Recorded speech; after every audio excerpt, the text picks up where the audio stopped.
Hello दोस्तों, मैं कुलबीर सिंह आपका स्वागत करता हूं अपने इस यूट्यूब चैनल एसएससी का तूफान में। देखिए, आज हम बायोलॉजी के अंदर एक नया चैप्टर शुरू करने के लिए जा रहे हैं, कोशिका। आज हम आपको पढ़ाएंगे कोशिका के बारे में। देखिए, सेल्स के बारे में आपको बताएंगे। देखिए, कोशिका जो होती है वो प्रत्येक जीवधारी जिनके अंदर जीवन होता है उनकी आधारभूत संरचनात्मक एवं क्रियात्मक इकाई होती है। मतलब किसी भी जीव की संरचना और उसके अंदर होने वाली सभी क्रियाएं जो संपन्न होती हैं वह कोशिका के अंदर होती हैं। सभी जो क्रियाएं हैं मतलब किसी भी जीव की संरचना और उसके अंदर होने वाली क्रियाएं जो हैं सारी की सारी किसके अंदर, जीवधारी के अंदर, जिसके अंदर जीवन है वो सभी कहां पर होती हैं? कोशिका के अंदर होती है। कहां पर होती है? कोशिका के अंदर। अब देखिए, कोशिकाएं स्वतः जनन का सामर्थ्य रखती हैं। मतलब स्वयं जनित होने की, मतलब स्वतः जनन मतलब कि स्वयं उत्पन्न होने की या स्वयं पैदा होने की जो सामर्थ्य रखती हैं वो कोशिकाएं रखती हैं। मैं आपको बताऊंगा कि एक कोशिका दो संतति कोशिकाओं के अंदर विभाजित हो जाती है, मतलब दो डॉटर सेल्स के अंदर विभाजित हो जाती है हमारी एक कोशिका। वो मैं आपको आगे बताऊंगा। तो इसके कहने का मतलब यही है कि कोशिका खुद सामर्थ्य रखती है जनन मतलब पैदा होने का। सजीवों की सभी जैविक क्रियाएं कोशिकाओं के भीतर होती हैं। कहां पर होती है भाई? कोशिकाओं के भीतर। जितनी भी सजीवों की जैविक क्रियाएं हैं वो सारी की सारी कोशिकाओं के भीतर मतलब कोशिकाओं के अंदर ही होती हैं। कोशिका से बाहर भी कोई क्रिया नहीं होती है। सारी कहां होती है? कोशिका के भीतर होती है। आगे देखते हैं, ऐसे जीव जो एक कोशिका से बने होते हैं उन्हें एक कोशिकीय, और ऐसे जीव जो एक से अधिक कोशिकाओं से मिलकर बने होते हैं उन्हें बहुकोशिकीय कहते हैं। मतलब जिस जीव का निर्माण एक कोशिका से होता है उसे एक कोशिकीय, और जिस जीव का निर्माण बहुत सारी एक से अधिक कोशिकाओं से मिलकर बना होता है, चाहे दो से हो, तो वो कैसे जीव कहलाते हैं? बहुकोशिकीय जीव कहलाते हैं। आगे देखते हैं कोशिका के बारे में। देखिए, आगे बात करते हैं। देखिए कोशिका की खोज, कोशिका की जो खोज है वो सर्वप्रथम रॉबर्ट हुक ने 1665 ईस्वी में की थी। कब की थी भाई? 1665 ईस्वी में की थी। और किसने की थी? रॉबर्ट हुक ने की थी कोशिका की खोज। ठीक है, आगे देखिए, बात करते हैं। सर्वप्रथम जीवित एवं मुक्त कोशिकाओं की खोज ल्यूवेनहॉक ने की थी। जो सर्वप्रथम जीवित कोशिका की खोज की थी वो ल्यूवेनहॉक ने की थी। अब देखिए, मैं आपको बताऊं, जो रॉबर्ट हुक थे उन्होंने बाहरी जो आवरण था कोशिका का उसकी खोज की थी। मतलब सबसे पहले देखिए, कोशिका को अगर देखा था किसी ने, वो भी एक लकड़ी के गुटके के अंदर, मतलब मृत कोशिका को अगर किसी ने देखा था तो वो हमारे रॉबर्ट हुक थे, जिनको कोशिका का खोजकर्ता माना जाता है। और सबसे पहले जीवित कोशिका की अगर किसी ने खोज की थी तो वो ल्यूवेनहॉक ने की थी। किसने की थी भाई? ल्यूवेनहॉक ने की थी। देखिए, कोशिका के अध्ययन के विज्ञान को कोशिका विज्ञान या साइटोलॉजी कहते हैं। क्या कहते हैं भाई? कोशिका के अध्ययन को, जिसके अंदर कोशिका का अध्ययन किया जाता है उसको साइटोलॉजी मतलब कोशिका विज्ञान कहा जाता है। क्या कहा जाता है? कोशिका विज्ञान कहा जाता है, जिसके अंदर कोशिका का अध्ययन होता है। आगे बात करते हैं। देखिए आगे देखते हैं कोशिका के बारे में। संसार की सबसे छोटी कोशिका माइकोप्लाज्मा गैलीसेप्टिकम है। कौन सी है? माइकोप्लाज्मा गैलीसेप्टिकम सबसे छोटी कोशिका है पूरे संसार की, जो परजीवी जीवाणु में पाई जाती है। किसकी है? परजीवी जीवाणु की कोशिका है। आगे बात करते हैं। देखिए कोशिका के बारे में। देखिए, एवं संसार की सबसे बड़ी कोशिका शुतुरमुर्ग के अंडे की होती है। संसार की जो सबसे बड़ी कोशिका है वो शुतुरमुर्ग के अंडे की होती है। किसकी होती है? शुतुरमुर्ग के अंडे की होती है। मानव शरीर में पाई जाने वाली सबसे छोटी कोशिका सेरिबेलम की ग्रैन्यूल सेल होती है। कौन सी सेल होती है? ग्रैन्यूल सेल होती है। मानव शरीर में पाई जाने वाली सबसे बड़ी कोशिका अंडाणु तथा सबसे लंबी कोशिका तंत्रिका तंत्र की न्यूरॉन होती है। देखिए इसमें तीन बातें पता चली कि सबसे छोटी कोशिका जो है वो सेरिबेलम की ग्रैन्यूल होती है। कौन सी होती है? Granule cell.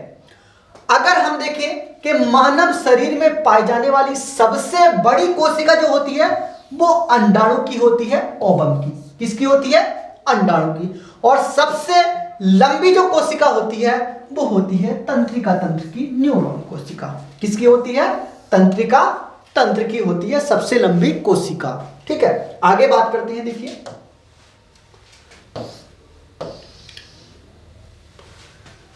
आगे हम बात करते हैं। देखिए कोशिका सिद्धांत का प्रतिपादन। अब कोशिका सिद्धांत के बारे में बात करते हैं। किसके बारे में बात करते हैं? कोशिका सिद्धांत के बारे में। तो देखिए कोशिका सिद्धांत का प्रतिपादन 1838 से 1839 ईस्वी में दो वैज्ञानिक थे, स्लाइडन एवं स्वान, जिन्होंने इसका सिद्धांत प्रतिपादित किया था, सिद्धांत प्रस्तुत किया था। किन्होंने किया था? स्लाइडन एवं स्वान ने किया था।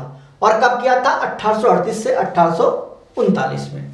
अब देखिए बात करते हैं कोशिका सिद्धांत की जो उन्होंने बातें कही हैं उनके बारे में बात करते हैं। कोशिका सिद्धांत की मुख्य बातें इस प्रकार हैं। नंबर 1, प्रत्येक जीव की उत्पत्ति एक कोशिका से होती है। किससे होती है भाई? एक कोशिका से। मतलब प्रत्येक जीव जो उत्पन्न होता है स्टार्टिंग में वो एक कोशिकीय जीव ही होता है। कैसा होता है? वो एक कोशिकीय जीव। मतलब प्रत्येक जो जीव है यहाँ पर संसार के अंदर, पूरी दुनिया के अंदर, पूरी पृथ्वी पर, तो उसकी जो उत्पत्ति होती है वो एक कोशिका से ही होती है। उसकी उत्पत्ति कैसे होती है? एक कोशिका से होती है। आगे बात करते हैं। देखिए नंबर 2 के बारे में। प्रत्येक जीव का शरीर एक या अनेक कोशिकाओं का बना होता है। जो प्रत्येक जीव होता है उसका शरीर या तो एक कोशिका का या उससे अधिक कोशिकाओं का बना होता है। एक या अनेक कोशिकाओं का बना होता है किसी भी जीवधारी का शरीर। आगे बात करते हैं। देखिए तीसरी बात का क्या उल्लेख किया उन्होंने कहा कि प्रत्येक कोशिका एक स्वाधीन इकाई है। प्रत्येक जो कोशिका है वो कैसी इकाई है? स्वाधीन इकाई है। तथापि सभी कोशिकाएं मिलकर काम करती हैं। जो सभी कोशिकाएं हैं वो मिलकर काम करती हैं। फलस्वरूप एक जीव का निर्माण होता है। किसका निर्माण किया जाता है? एक जीव का। जब सभी कोशिकाएं मिलकर कार्य करती हैं तो एक जीव का निर्माण होता है। ठीक है, किसका निर्माण होता है? एक जीव का निर्माण होता है। आगे बात करते हैं। देखिए नेक्स्ट नंबर 4 उन्होंने कहा था कि कोशिका का निर्माण जिस क्रिया से होता है उसमें केंद्रक मुख्य अभिकर्ता होता है। मतलब कोशिका का जो निर्माण होता है जिस क्रिया से होता है उसमें जो मुख्य अभिनय या मुख्य किरदार जो निभाता है वो केंद्रक निभाता है। कौन निभाता है? केंद्रक निभाता है। आगे बात करते हैं। देखिए कोशिका के बारे में। कोशिका में पाए जाने वाले केंद्रक की उपस्थिति के आधार पर कोशिकाएं मुख्य रूप से 2 प्रकार की होती है। मतलब जो कोशिकाओं के अंदर केंद्रक पाया जाता है, जो उसकी उपस्थिति पाई जाती है, उसके आधार पर कोशिकाएं 2 प्रकार की होती हैं। नंबर 1 प्रोकैरियोटिक कोशिका, नंबर 2 यूकैरियोटिक कोशिका। इनके बारे में बात करते हैं। देखिए कौन कौन सी कोशिकाएं होती हैं? प्रोकैरियोटिक कोशिका और यूकैरियोटिक कोशिका। अब देखिए बात करते हैं नंबर 1 के बारे में, प्रोकैरियोटिक कोशिका के बारे में। किसके बारे में बात करेंगे हम? प्रोकैरियोटिक कोशिका के बारे में। देखिए प्रोकैरियोटिक कोशिका क्या होता है कि इसमें स्पष्ट केंद्रक का अभाव होता है। मतलब केंद्रक जो होता है वो स्पष्ट नहीं दिखाई देता है। जो हमारा न्यूक्लियस होता है वो स्पष्ट नहीं दिखाई देता है। इसमें केंद्रक झिल्ली, न्यूक्लियर मेम्ब्रेन और केंद्रिका न्यूक्लियस अनुपस्थित होते हैं। मतलब केंद्रक झिल्ली और केंद्रिका इसके अंदर नहीं पाए जाते हैं जो हमारी प्रोकैरियोटिक कोशिका होती है। इसके अंदर एक कोशिकीय जीव आते हैं। प्रोकैरियोटिक कोशिका के बारे में आगे बात करते हैं। देखिए इसके बारे में, इनमें पाए जाने वाले गुणसूत्र मतलब क्रोमोसोम जो होते हैं प्रोकैरियोटिक के अंदर, हम प्रोकैरियोटिक की बात कर रहे हैं, जो आनुवांशिक पदार्थ डीएनए द्वारा निर्मित होते हैं, वे कोशिका द्रव्य के विशेष क्षेत्र अर्थात न्यूक्लियोइड में मौजूद रहते हैं तथा ये कोशिका द्रव्य में बिखरे रहते हैं। मतलब देखिए, इसके अंदर न तो केंद्रक झिल्ली पाई जाती है और न ही केंद्रिका पाई जाती है। आगे कह रहे हैं कि इसके अंदर जो गुणसूत्र पाए जाते हैं, जो क्रोमोसोम पाए जाते हैं, जिनके अंदर क्या होता है, आनुवांशिक पदार्थ डीएनए, जिसके अंदर आनुवांशिक पदार्थ डीएनए निर्मित होता है, उसके अंदर जो कोशिका द्रव्य होता है उसके विशेष क्षेत्र में जो न्यूक्लियोइड मौजूद रहते हैं, वे कोशिका द्रव्य में बिखरे रहते हैं। वे कहां पर रहते हैं, कोशिका द्रव्य के अंदर बिखरे हुए रहते हैं। ठीक है, इसी वजह से इसके अंदर देखिए केंद्रक झिल्ली का अभाव होने के कारण ही बिखरे रहते हैं। किसका अभाव होने के कारण, केंद्रक झिल्ली का अभाव होने के कारण, क्योंकि केंद्रिका इसके अंदर अनुपस्थित होती है। इसी के कारण जो आनुवांशिक पदार्थ होते हैं या न्यूक्लियोइड होते हैं, ये बिखरे हुए रहते हैं। कैसे रहते हैं, ये बिखरे हुए रहते हैं। आगे बात करते हैं कोशिका द्रव्य के अंदर, आगे बात करते हैं, देखिए प्रोकैरियोटिक के बारे में ही आगे बात करते हैं। देखिए कि कोशिका द्रव्य में झिल्ली युक्त कोशिकांग जैसे माइटोकॉन्ड्रिया, हरित लवक, गोल्जी काय, लाइसोसोम अनुपस्थित होते हैं। देखिए इसके अंदर न तो कोशिकांग, कुछ कोशिकांग पाए जाते हैं, कुछ नहीं पाए जाते हैं। देखिए कौन कौन से नहीं पाए जाते हैं, देखिए जैसे कि माइटोकॉन्ड्रिया, हरित लवक, गोल्जी काय, लाइसोसोम्स, ये प्रोकैरियोटिक कोशिका के अंदर अनुपस्थित होते हैं, मतलब कि प्रोकैरियोटिक कोशिका के अंदर नहीं पाए जाते हैं। परंतु 70S प्रकार के राइबोसोम्स पाए जाते हैं। कैसे, कितने प्रकार के पाए जाते हैं, 70S प्रकार के राइबोसोम्स पाए जाते हैं प्रोकैरियोटिक कोशिका के अंदर। आगे बात करते हैं, देखिए इनमें डीएनए प्रोटीन के साथ जुड़ा नहीं होता। जो डीएनए होता है वो प्रोटीन के साथ जुड़ा हुआ नहीं होता, एवं हिस्टोन प्रोटीन का पूर्णतः अभाव होता है। मतलब कौन सी प्रोटीन नहीं पाई जाती है, हिस्टोन प्रोटीन नहीं पाई जाती है, केवल डीएनए पाया जाता है। आनुवांशिक पदार्थ क्या पाया जाता है, डीएनए पाया जाता है, और हिस्टोन प्रोटीन इसके अंदर नहीं पाई जाती है, उसकी कमी होती है। किसके अंदर, प्रोकैरियोटिक कोशिका के अंदर। आगे देखिए, इनमें गुणसूत्रों की संख्या केवल एक होती है। जो गुणसूत्र होते हैं उनकी संख्या केवल कितनी होती है, एक होती है, एक से ज्यादा गुणसूत्र नहीं होते हैं। आगे बात करते हैं, देखिए आगे कहा गया है कि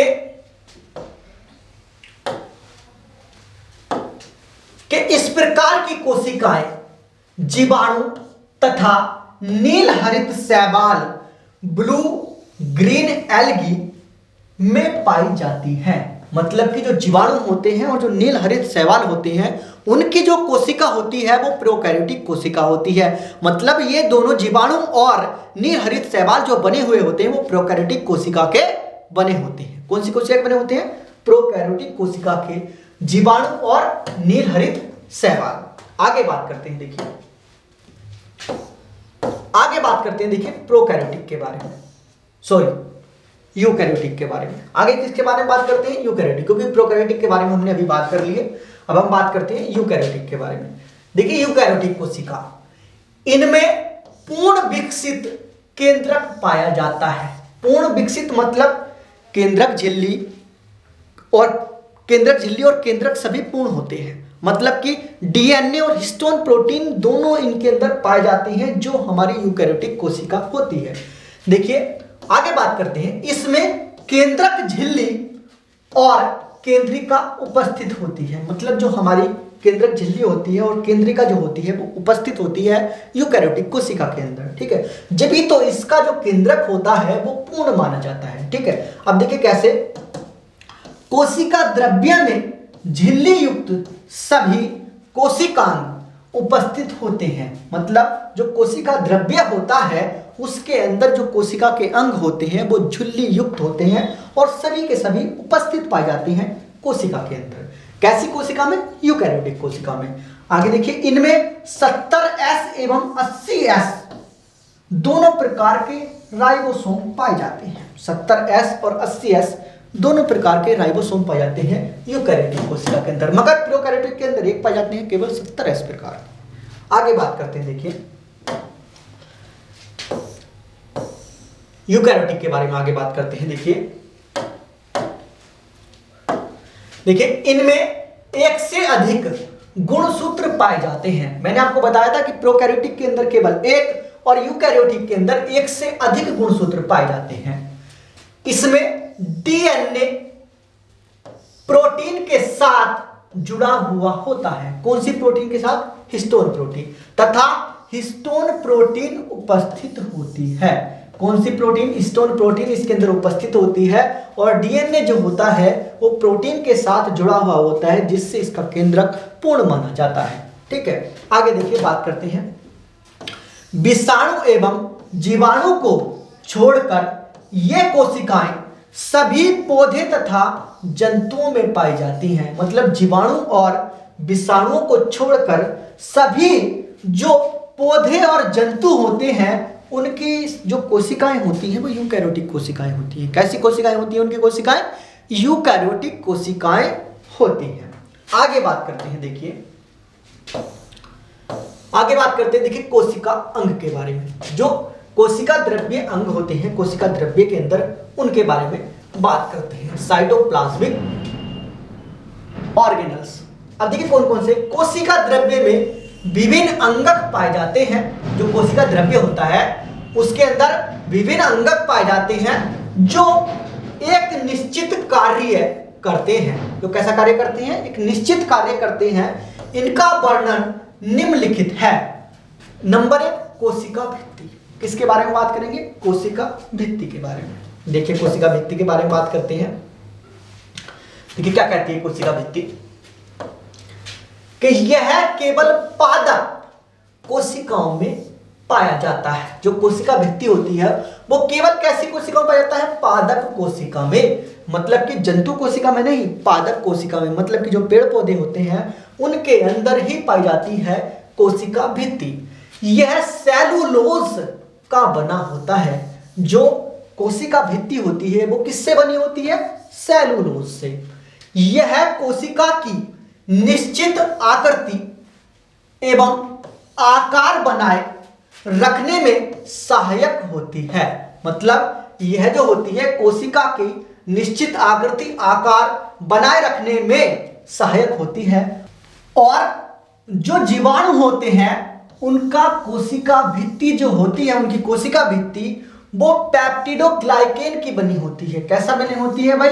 पेप्टिडोग्लाइकेन की बनी होती है। आगे बात करते हैं कोशिका झिल्ली के बारे में। नेक्स्ट कोशिकांग है कोशिका झिल्ली। अब देखिए कोशिका झिल्ली के बारे में हम बात करते हैं। देखिए कोशिका झिल्ली, कोशिका के सभी अवयव एक पतली झिल्ली के द्वारा घिरे रहते हैं। जो कोशिका के सभी अवयव होते हैं वो एक पतली झिल्ली के द्वारा घिरे रहते हैं। कैसे घिरे रहते हैं? एक पतली झिल्ली के द्वारा, एक मेम्ब्रेन के द्वारा। इस झिल्ली को कोशिका झिल्ली कहते हैं। इस झिल्ली को क्या कहा जाता है? कोशिका झिल्ली कहा जाता है। यह अर्धपारगम्य झिल्ली होती है। कैसी झिल्ली होती है? अर्धपारगम्य झिल्ली होती है।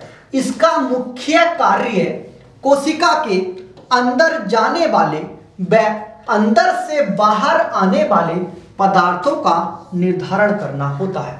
जो कोशिका झिल्ली होती है उसका कार्य जो बाहर कोशिका से बाहर आने वाले और कोशिका के अंदर जाने वाले जो पदार्थ होते हैं उन सभी का निर्धारण करना होता है कोशिका झिल्ली का कार्य। मतलब कोशिका झिल्ली जो है उन सभी का निर्धारण करती है। इसका यह कार्य होता है जो अंदर से बाहर आने वाले और बाहर से अंदर जाने वाले कोशिका के अंदर, ठीक है, उन सभी का जो निर्धारण करती है वो कोशिका झिल्ली करती है। आगे बात करते हैं, देखिए माइटोकॉन्ड्रिया के बारे में। नेक्स्ट कोशिकांग है माइटोकॉन्ड्रिया, उसके बारे में बात करते हैं। देखिए इसकी खोज अल्टमैन ने 1886 में की थी। अल्टमैन ने कब की थी इसकी खोज? माइटोकॉन्ड्रिया की 1886 में की थी। और बेंडा ने इसका नाम माइटोकॉन्ड्रिया दिया था। जो खोज है वो अल्टमैन ने की थी और जो माइटोकॉन्ड्रिया नाम है वो बेंडा ने दिया था। किसने दिया था? बेंडा ने दिया था। आगे बात करते हैं। देखिए, यह केवल यूकैरियोटिक कोशिका में पाई जाती है।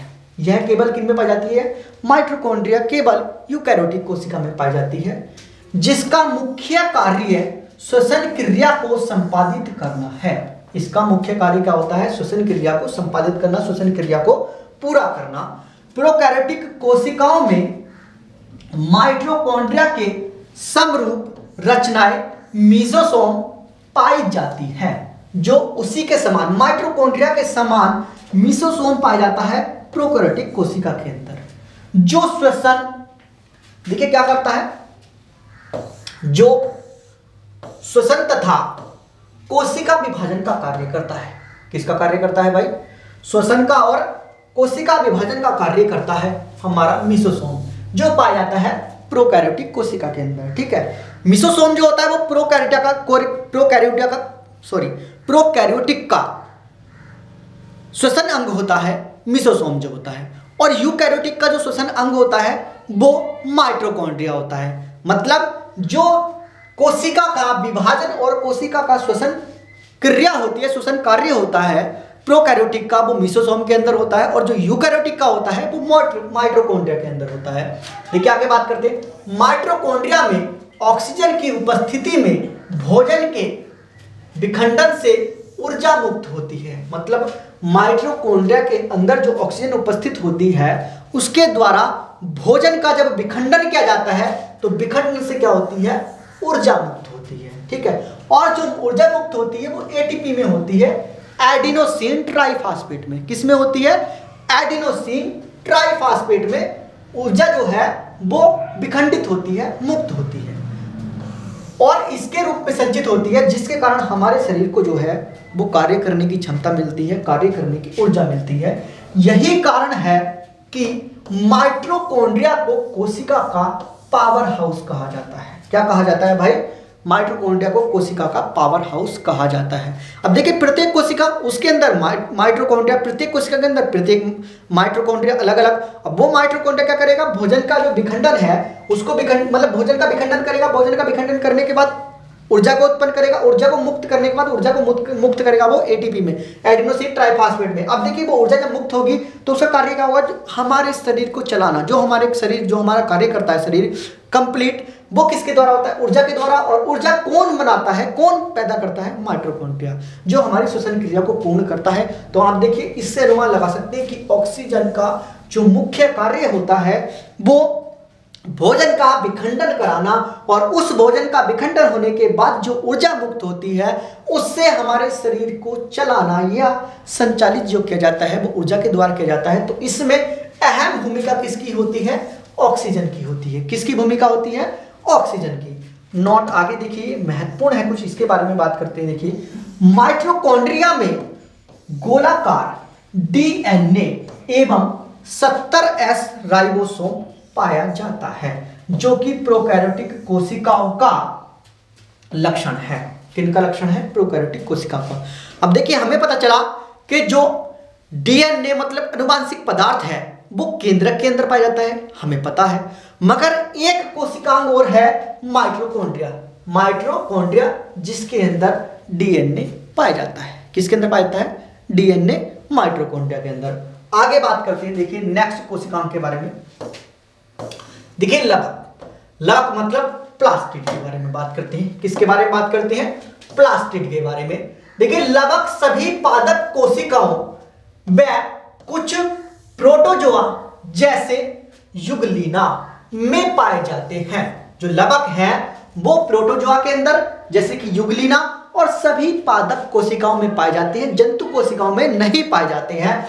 लवक कोशिका में पाए जाने वाले सबसे बड़े अंगक होते हैं। लवक जो होते हैं वो कोशिका के अंदर पाए जाने वाले जो अंगक होते हैं उनमें सबसे बड़े होते हैं। ठीक है, उन कोशिकांगों में सबसे बड़े जो होते हैं वो लवक होते हैं। कौन होते हैं? लवक। इनमें पाए जाने वाले विशिष्ट प्रकार के वर्णकों के आधार पर सिम्पर ने, किसने? सिम्पर ने इन्हें 3 वर्गों में बांटा है। सिम्पर ने कितने वर्गों में बांटा है? इन्हें 3 वर्गों में बांटा है। इनके विशिष्ट वर्णकों के आधार पर, जो इनके अंदर वर्णक पाए जाते हैं उन्हीं के आधार पर सिम्पर ने इनको 3 भागों में विभाजित किया है। आगे बात करते हैं, देखिए नंबर 1 भाग की बात करते हैं, हरित लवक। किसके बारे में बात करेंगे? देखिए हम हरित लवक के बारे में, मतलब कि क्लोरोप्लास्ट के बारे में। यह पर्णहरित, यह पर्णहरित की उपस्थिति के कारण हरे रंग का होता है। कैसा होता है? हरे रंग का होता है पर्णहरित की उपस्थिति के कारण। यह प्रकाश संश्लेषण क्रिया के केंद्रक है। जो प्रकाश संश्लेषण की क्रिया होती है वो किसके द्वारा होती है? हरित लवक के द्वारा होती है, पर्णहरित के अंदर होती है। तो इसी वजह से पर्णहरित जो माना जाता है वो प्रकाश संश्लेषण क्रिया का केंद्र माना जाता है।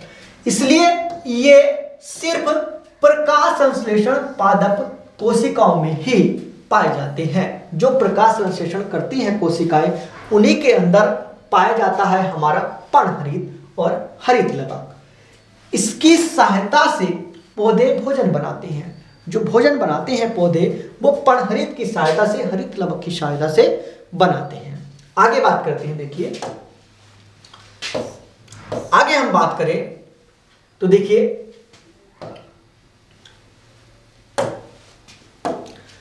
इसलिए हरित लवक को पादप कोशिका का रसोई घर कहा जाता है। मतलब जहां भोजन बनता है उसको रसोई घर कहते हैं। और हरित लवक जो है वो पौधों के लिए भोजन तैयार करने का, भोजन बनाने का कार्य करता है। इसीलिए कोशिका का रसोई, पादप कोशिका का जो रसोई घर कहा जाता है, रसोई घर किसको कहा जाता है? हरित लवक को कहा जाता है। आगे बात करते हैं, देखिए नेक्स्ट लवक है वर्णी लवक। वर्णी लवक मतलब क्रोमोप्लास्ट। देखिए ये हरे रंग को छोड़कर पौधों में पाए जाने वाले अन्य रंगों के लिए उत्तरदायी होते हैं।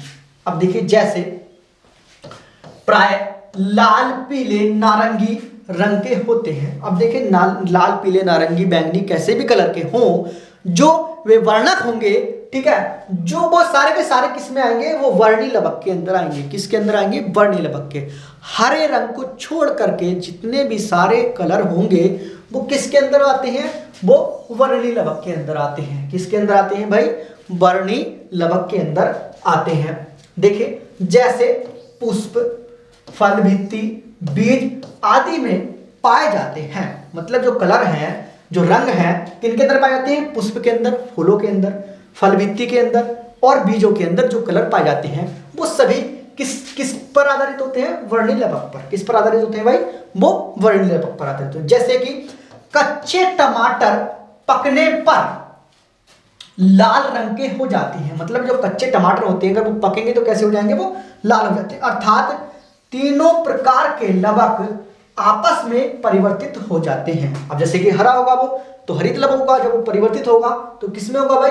वर्णी लवक में, मतलब क्रोमोप्लास्ट में। ठीक है, आगे बात करते हैं। देखिए अब रंग के बारे में बात कर लेते हैं और वर्णक के बारे में बात करते हैं। देखिए सेब का लाल रंग जो होता है वो होता है एंथोसायनिन के द्वारा। किसके द्वारा? कौन सा वर्णक होता है उसके अंदर? एंथोसायनिन वर्णक के कारण। टमाटर का लाल रंग जो होता है वो लाइकोपिन के कारण होता है। किनके द्वारा होता है? लाइकोपिन के कारण। और पपीते का पीला रंग जो होता है वो कैरिका जैंथिन के कारण होता है। किसके कारण होता है? कैरिका जैंथिन के कारण। ठीक है, अब देखिए गाजर का जो पीला रंग होता है या हल्की सी लाल होती है वो किसके कारण होती है? वो कैरोटीन के कारण होती है। किसके कारण होती है? कैरोटीन के कारण। और हल्दी का पीला रंग जो होता है वो किसके कारण होता है? जैंथोफिल के कारण होता है। किसके कारण होता है भाई? जैंथोफिल वर्णक के कारण होता है हल्दी का पीला रंग। ठीक है, आगे बात करते हैं। देखिए नेक्स्ट बात करते हैं। देखिए अवर्णी लवक, तीसरा लवक है ये। कौन सा है? ल्यूकोप्लास्ट, मतलब कि अवर्णी लवक। ये रंगहीन लवक है। कैसे लवक है? जिनका कोई रंग नहीं होता है। हरे रंग के है तो हरित लवक, और उसको छोड़कर के कोई और रंग है तो वर्णी लवक, और जिसका कोई रंग ही न हो वो होते हैं अवर्णी लवक।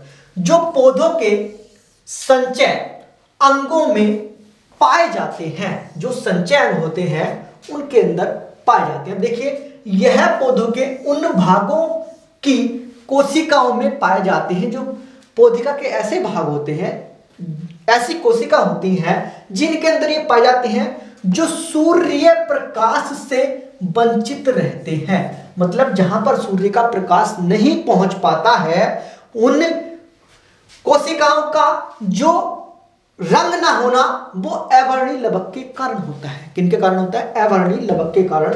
क्यों? क्योंकि सूर्य का प्रकाश वहां तक नहीं पहुंच पाता है, इसलिए उनका कोई रंग नहीं होता है।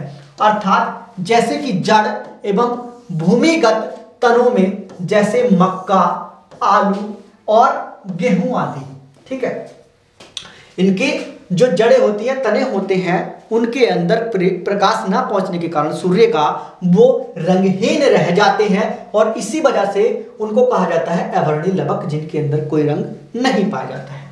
आगे बात करते हैं, देखिए अंतः प्रद्रव्य जालिका के बारे में, एंडोप्लाज्मिक रेटिकुलम के बारे में, अंतः प्रद्रव्य जालिका के बारे में बात करते हैं। देखिए ये कोशिका द्रव्य में पाई जाने वाली चपटी नलिका सदृश्य रचनाएं होती हैं। कैसी होती है? चपटी और नलिका सदृश्य, जो कोशिका में अंतः झिल्लिका बनाती है।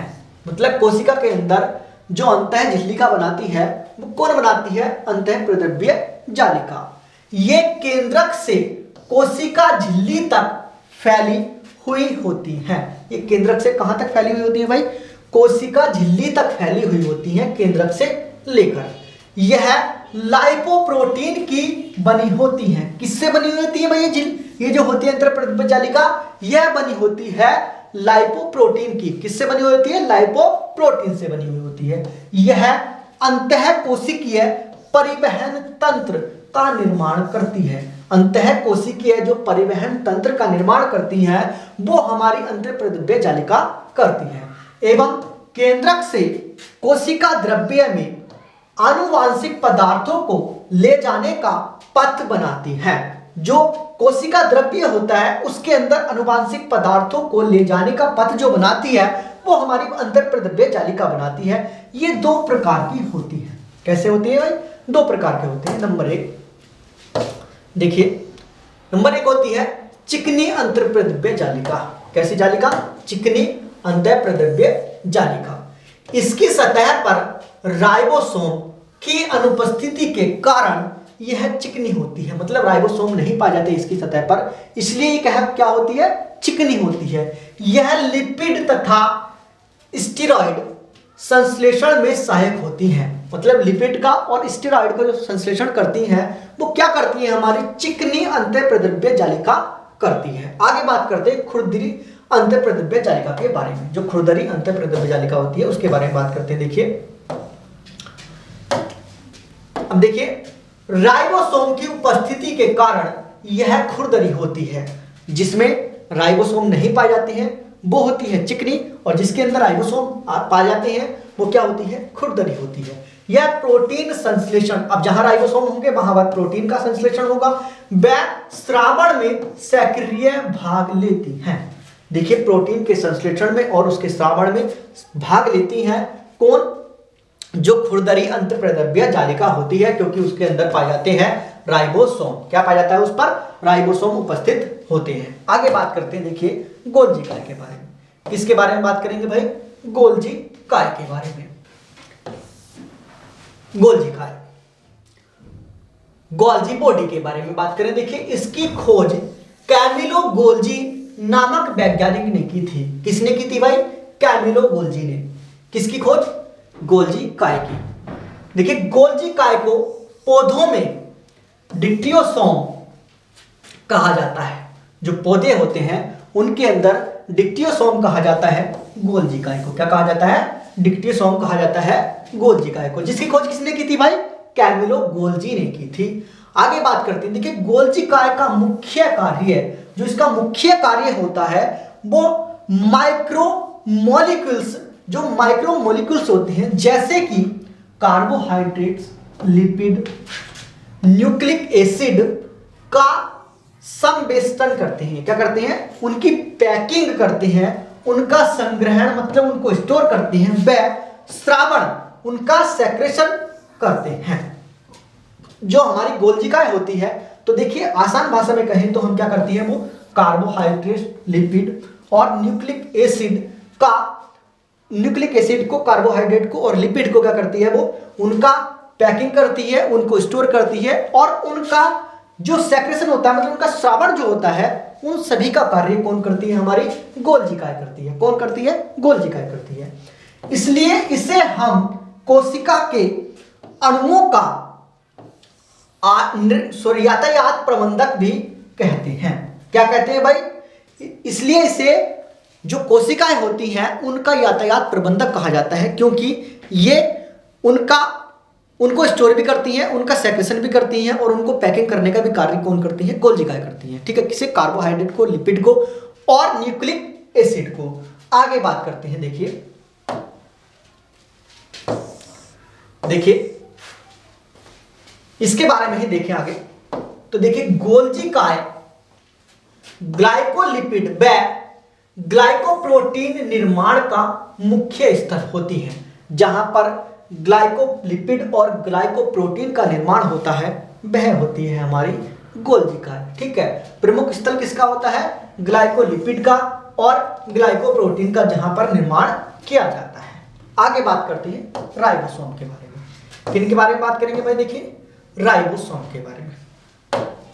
देखिए इनके बारे में बात करें, राइबोसोम ये राइबोन्यूक्लिक अम्ल मतलब राइबोन्यूक्लिक एसिड, आरएनए व प्रोटीन से बनी संरचनाएं होती हैं। किससे? आरएनए से और प्रोटीन से बनी हुई संरचनाएं होती हैं हमारी राइबोसोम, जिन पर कोई आवरण नहीं पाया जाता है। जिन पर क्या नहीं पाया जाता है? कोई भी आवरण नहीं पाया जाता है। किन पर?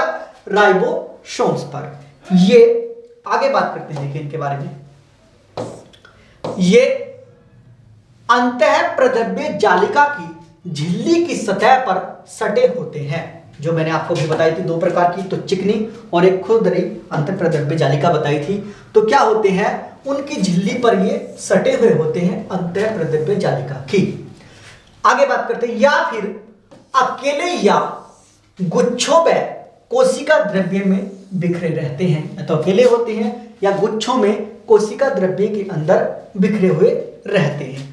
आगे बात करते हैं। देखिए सर्वप्रथम रॉबिन्सन एवं ब्राउन ने 1953 ईस्वी में तथा जंतु कोशिका में इन्हें सर्वप्रथम जॉर्ज पैलाडे ने 1955 में खोजा था। देखिए इसीलिए जॉर्ज पैलाडे को क्या कहा जाता है? जंतु कोशिका के अंदर खोजा। इसलिए जो जॉर्ज पैलाडे होते हैं उनको राइबोसोम्स का जनक भी कहा जाता है, या राइबोसोम्स को खोजकर्ता भी कहा जाता है। किनको? जॉर्ज पैलाडे को। ठीक है, अतः इन्हें पैलाडे कण भी कहा जाता है, या पैलाडे कण भी कहते हैं राइबोसोम्स को। ठीक है, क्या कहा जाता है भाई? पैलाडे कण भी कहा जाता है। राइबोसोम प्रोटीन संश्लेषण में सहायक होते हैं। किन में सहायक होते हैं भाई? प्रोटीन का संश्लेषण करने में सहायक होते हैं हमारे कौन? राइबोसोम। कौन सहायक होते हैं भाई? राइबोसोम। अर्थात यह प्रोटीन का उत्पादन स्थल है। जहां पर प्रोटीन उत्पन्न किया जाता है उसका जो स्थल होता है उत्पन्न होने का, वो क्या होता है? हमारा राइबोसोम्स होते हैं। इसलिए इससे प्रोटीन की फैक्ट्री कहा जाता है।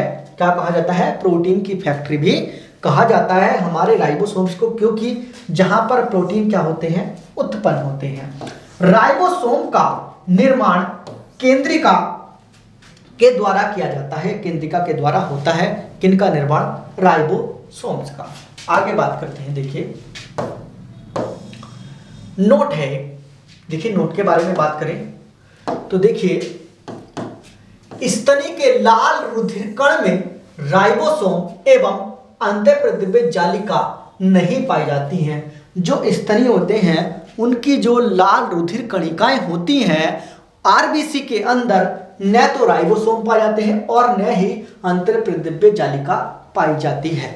ठीक है, आगे बात करते हैं। देखिए लाइसोसोम के बारे में। किन के बारे में बात करेंगे? लाइसोसोम के बारे में।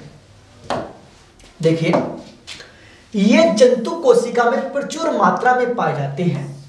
जंतु कोशिका के अंदर प्रचुर मात्रा में क्या पाए जाते हैं? हमारे लाइसोसोम पाए जाते हैं। इनका निर्माण गोल्जी कायों में होता है। मतलब जो लाइसोसोम का निर्माण होता है वो किन में होता है? गोल्जिकाओं में होता है। तथा ये अंतःकोशिकीय पाचन के मुख्य स्थान होते हैं। जहां पर अंतःकोशिकीय पाचन होता है उसके लिए मुख्य स्थान जो होते हैं लाइसोसोम होते हैं। इनमें 24 प्रकार के एंजाइम पाए जाते हैं। कितने प्रकार के एंजाइम पाए जाते हैं भाई? 24 प्रकार के एंजाइम पाए जाते हैं लाइसोसोम के अंदर। कितने एंजाइम पाए जाते हैं? 24 प्रकार के। कभी कभी लाइसोसोम अपनी ही कोशिका का पाचन कर कोशिका को नष्ट कर देते हैं। कभी कभी क्या करते हैं? जो हमारे लाइसोसोम होते हैं अपने ही कोशिका का पाचन करते हैं और उसको नष्ट कर देते हैं। इसी कारण इन्हें आत्महत्या की थैली या पाचन थैली कहा जाता है। देखिए, मान लीजिए कोई कोशिका सड़ रही है, कोई खराब हो रही है, तो क्या करते हैं? लाइसोसोम वो फट जाते हैं और उस कोशिका को पूरी को घेर लेते हैं और कोशिका को नष्ट कर देते हैं, कोशिका को मार देते हैं। क्यों ऐसा भी इसलिए करते हैं जिससे कि हमारी जो दूसरी कोशिका है उसको हानि ना पहुंचे। तो लाइसोसोम जो है वो खुद उसके लिए एक घातक बन करके उस कोशिका को नष्ट कर देते हैं, जिससे हमारी दूसरी कोशिका खराब होने से, नष्ट होने से बच जाती है। इसलिए हम लाइसोसोम को क्या कहते हैं? आत्मघाती थैली या पाचन थैली कहा जाता है। जिसकी जो खोज की थी वो डी डुबे ने की थी। किन्होंने खोज की थी इसकी? डी डुबे ने। लाइसोसोम की खोज किसने की थी भाई? डी डुबे ने इसकी खोज की थी लाइसोसोम की। आगे बात करते हैं। देखिए आगे बात करें, देखिए स्फीरोसोम की बात करें। स्फीरोसोम देखिए, ये पादप कोशिका के लाइसोसोम कहे जाते हैं। जो स्फीरोसोम है वो पादप कोशिका के लाइसोसोम कहे जाते हैं। किसके लाइसोसोम कहे जाते हैं भाई? पादप कोशिका के लाइसोसोम कहा जाता है स्फीरोसोम को। ये वसा का संश्लेषण व संग्रह करते हैं। जो स्फीरोसोम होते हैं वो वसा का संश्लेषण और उसका संग्रह करने का कार्य करते हैं। हमारे स्फीरोसोम जो पाए जाते हैं किनके अंदर? पादप कोशिकाओं में। ठीक है, आगे बात करते हैं। देखिए तारककाय के बारे में। किसके बारे में बात करते हैं? तारककाय व तारक केंद्रक के बारे में। देखिए, इसकी खोज बोवेरी ने की थी। जो तारककाय की खोज की थी वो किसने की थी भाई? बोवेरी ने की थी। यह सभी जंतु कोशिका व निम्न पादप कोशिकाओं जैसे कि फंजाई, जो फंजाई होते हैं, ब्रायोफाइटा, फर्न और जिम्नोस्पर्म में पाया जाता है। मतलब जो हमारा तारककाय होता है वो सभी जंतु कोशिकाओं में तो पाया जाता है, मगर कुछ निम्न बहुत कम पादप कोशिकाएं होती है जिनके अंदर ये पाया जाता है। जैसे कि फंजाई, ब्रायोफाइटा, फर्न और जिम्नोस्पर्म, जिनके अंदर तारककाय पाया जाता है। हमारा तारककाय दो बेलनाकार संरचनाओं तारक केंद्रकों से मिलकर बना होता है।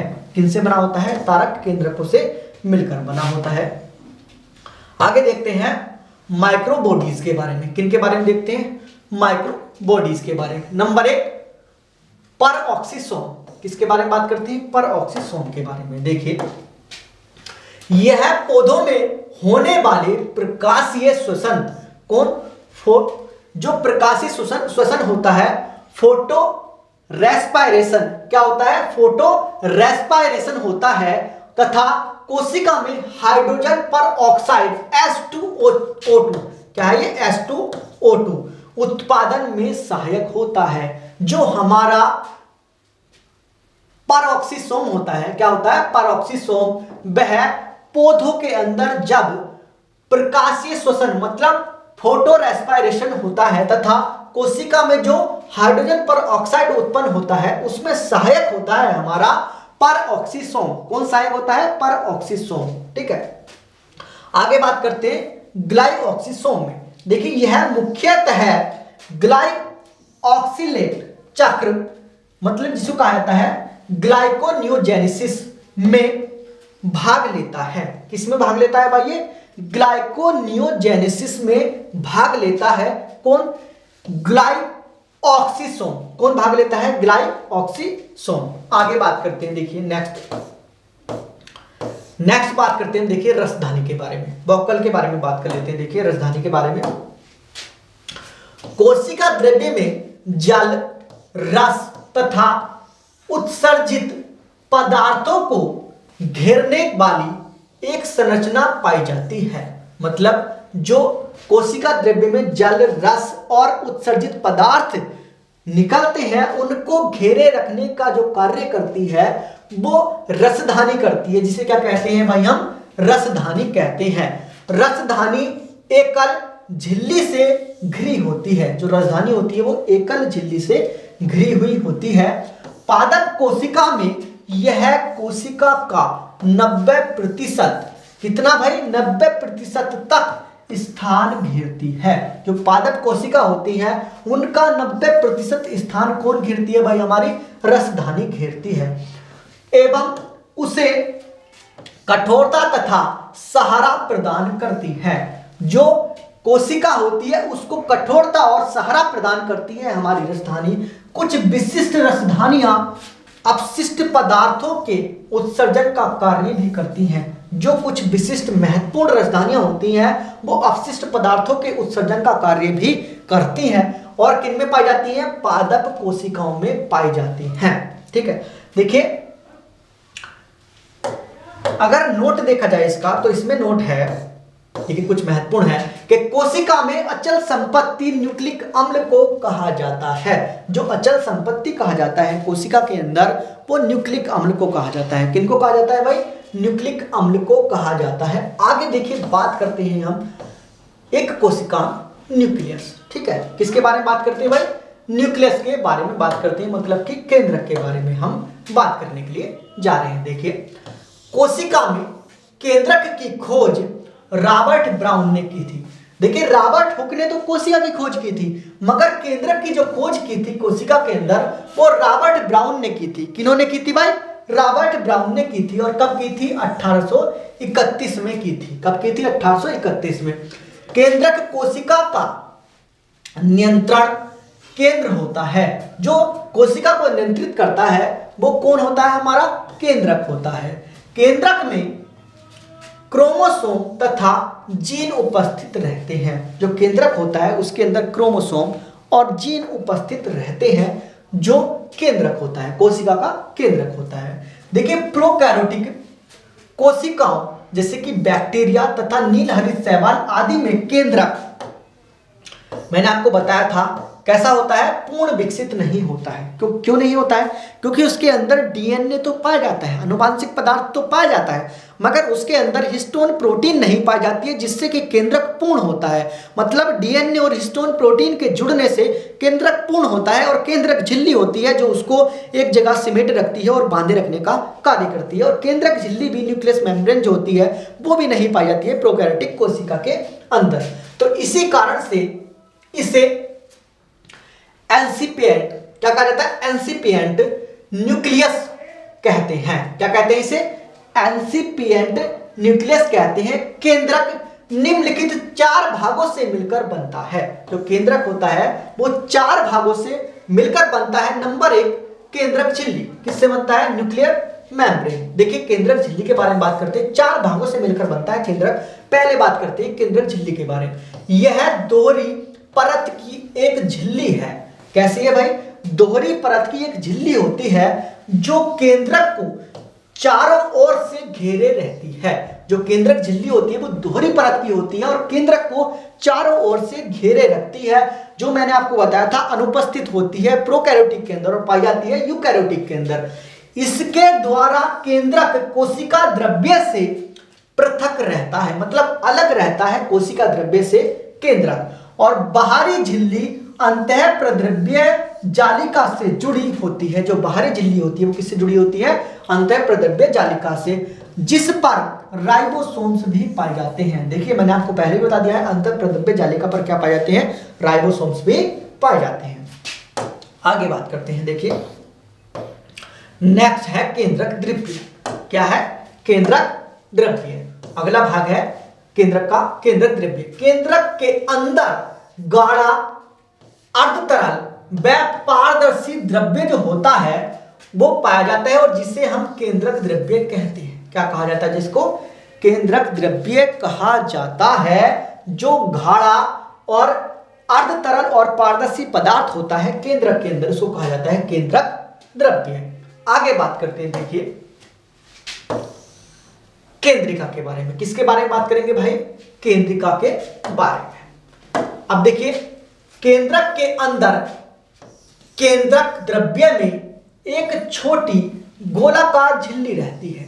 जो केंद्रक होता है, केंद्रक के अंदर केंद्रक द्रव्य के अंदर एक छोटी गोलाकार झिल्ली होती है, ठीक है। उसकी रचना पाई जाती है, मतलब झिल्ली की रचना एक पाई जाती है, झिल्ली होती है जिसे केंद्रिका कहा जाता है, या जिसे क्या कहते हैं? केंद्रिका कहते हैं।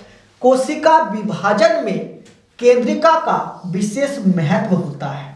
जो कोशिका विभाजन होता है उसके अंदर केंद्रिका का विशेष महत्व होता है। यह राइबोसोमल आरएनए का संश्लेषण स्थल है। जो आरएनए होता है उसका जो संश्लेषण स्थल होता है वो क्या होता है? हमारा केंद्रिका होती है। अतः इसे आरएनए भंडारण गृह क्या कहा जाता है?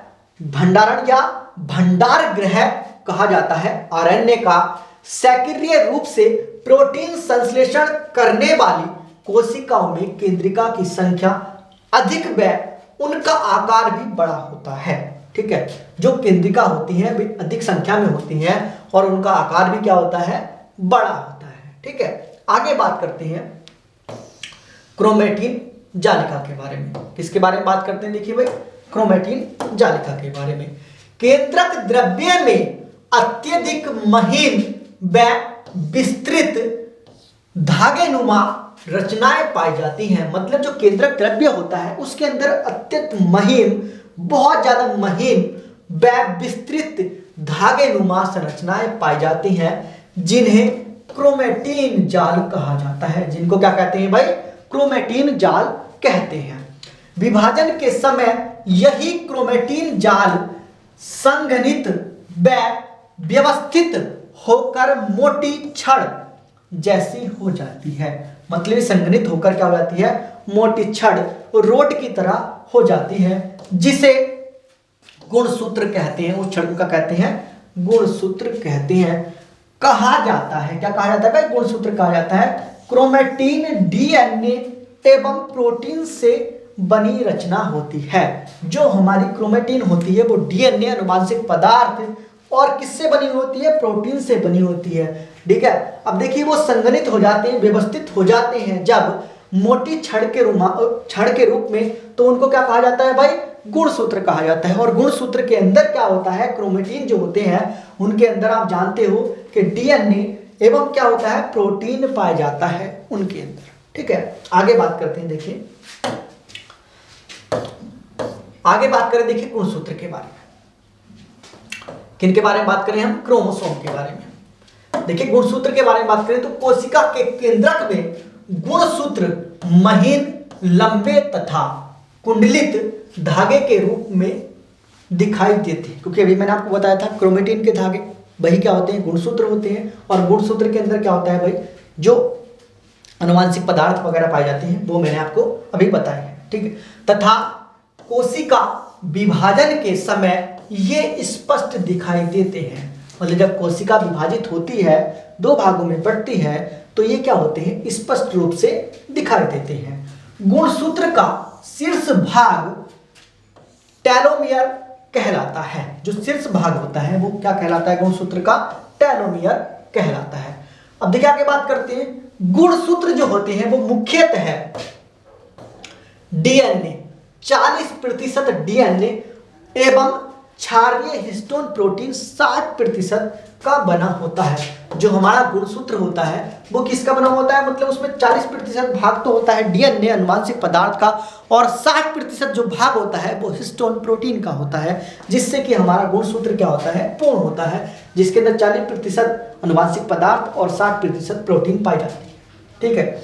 सभी यूकैरियोटिक कोशिका, जो यूकैरियोटिक कोशिका होती हैं उनमें एक निश्चित संख्याओं में गुणसूत्र पाए जाते हैं। जो यूकैरियोटिक कोशिका होती हैं उनमें निश्चित संख्या के अंदर एक निश्चित संख्या में गुणसूत्र पाए जाते हैं। अब देखिए हम बात करते हैं मनुष्य में। अब देखिए मनुष्य में क्या होते हैं 2n6, मतलब कि n यहाँ पर जो है गुणसूत्र की संख्या होती है। अब देखिए 23 गुणसूत्र मतलब कि 46 गुणसूत्र, मतलब कि कितने गुणसूत्र पाए जाते हैं 46 गुणसूत्र, मतलब कि 23 जोड़े। कितने गुणसूत्र पाए जाते हैं मनुष्य के अंदर 23 जोड़े, मतलब 46 गुणसूत्र। गुणसूत्र क्या है इतने मनुष्य के अंदर पाए जाते हैं, इसमें से 22 जोड़े स्त्री एवं पुरुष दोनों में पाए जाते हैं। मतलब 22 जोड़े गुणसूत्र जो होते हैं वो स्त्री और पुरुष दोनों में पाए जाते हैं। मतलब 22 जोड़े क्या होते हैं, ये समान होते हैं। मतलब कैसे होते हैं, स्त्री और पुरुष के अंदर 22 जोड़े जो गुणसूत्र होते हैं वो समान होते हैं दोनों के अंदर। लेकिन 23वां जो गुणसूत्र होता है वो स्त्रियों में XX तथा पुरुषों में XY होता है। कैसा होता है भाई, स्त्रियों में XX और पुरुषों में XY होता है। ठीक है, इसी 23वें जोड़े को लिंग गुणसूत्र कहा जाता है। इस 23वें जोड़े को क्या कहा जाता है, गुणसूत्र कहा जाता है, लिंग गुणसूत्र। जैसे कि आपने कहा कि लड़का या लड़की जो पैदा होती हैं उसी के आधार पर होती हैं जो पुरुष गुणसूत्र होता है। कौन सा होता है, पुरुष गुणसूत्र। देखिए महिला के अंदर कोई भी, अगर मान लीजिए आप ये सोचें कि जो लड़का है, कभी कभी ये सोचते हैं, अब बात होता है ना कि ये सोच लेते हैं कि भाई हाँ लड़की जो है वो उसी की वजह से जो है लड़का पैदा नहीं हो रहा। ऐसा नहीं है। ये जो गुणसूत्र होता है ये पुरुष के गुणसूत्र पर आधारित होता है। किसके गुणसूत्र पर आधारित होता है, पुरुष के गुणसूत्र पर आधारित होता है कि लड़का होगा या लड़की होगी। ठीक है, ये जो औरत होती है, स्त्री होती है, उसके गुणसूत्र पर नहीं, पुरुष के गुणसूत्र पर आधारित होता है कि लड़का होगा या लड़की होगी। ठीक है, मनुष्य की एक कोशिका में डीएनए 46 गुणसूत्रों में इकट्ठा रहता है। जो डीएनए होता है वो कितने गुणसूत्रों में इकट्ठा होता है, 46 गुणसूत्रों में। गुणसूत्र आनुवांशिक संरचनाओं को एक पीढ़ी से दूसरी पीढ़ी तक ले जाने के लिए उत्तरदायी होते हैं। जो गुणसूत्र होते हैं, मान लीजिए एक पीढ़ी से दूसरी पीढ़ी में जो लक्षण जाते हैं वो गुणसूत्रों के आधार पर जाते हैं। किनके आधार पर जाते हैं, गुणसूत्रों के आधार पर जाते हैं। जैसे कहेंगे ना कि इस बच्चे के अंदर अपने पिता के कुछ गुण दिखाई दे रहे हैं, तो इसी के कारण दिखाई देते हैं, गुणसूत्रों के कारण। किनके कारण दिखाई देते हैं भाई, गुणसूत्रों के कारण ही दिखाई देते हैं लक्षण जो दिखाई देते हैं बच्चों के अंदर, माता पिता के लक्षण। नोट बात करते हैं, देखिए थोड़ा सा ये महत्वपूर्ण है, इसके बारे में जरूर देखेंगे। देखिए महत्वपूर्ण है नोट। अब देखिए कुछ सरीसृपों जैसे मगरमच्छ, छिपकली इत्यादि में लिंग गुणसूत्र नहीं होते हैं। मतलब जो सरीसृप मतलब कि जो रेप्टाइल्स होते हैं जैसे कि मगरमच्छ या छिपकली, इनके अंदर गुणसूत्र नहीं होते। और कैसे गुणसूत्र, मतलब गुणसूत्र होते हैं मगर कौन से वाले गुणसूत्र नहीं होते भाई, लिंग गुणसूत्र नहीं होते इनके अंदर। मतलब जैसे कि हमारे यहाँ लिंग निर्धारित हो जाता है पुरुषों उसमें, सॉरी व्यक्तियों में, मतलब कि जो होते हैं हम, हमारा स्त्री या पुरुष का जो गुणसूत्र होता है उसको निर्धारित हो जाता है कि भाई लड़का होगा या लड़की होगी। ठीक है, मगर जो ये जीव होते हैं सरीसृप जैसे कि मगरमच्छ हुआ या छिपकली हुआ, इनमें जो है लिंग गुणसूत्र निर्धारित नहीं होता है।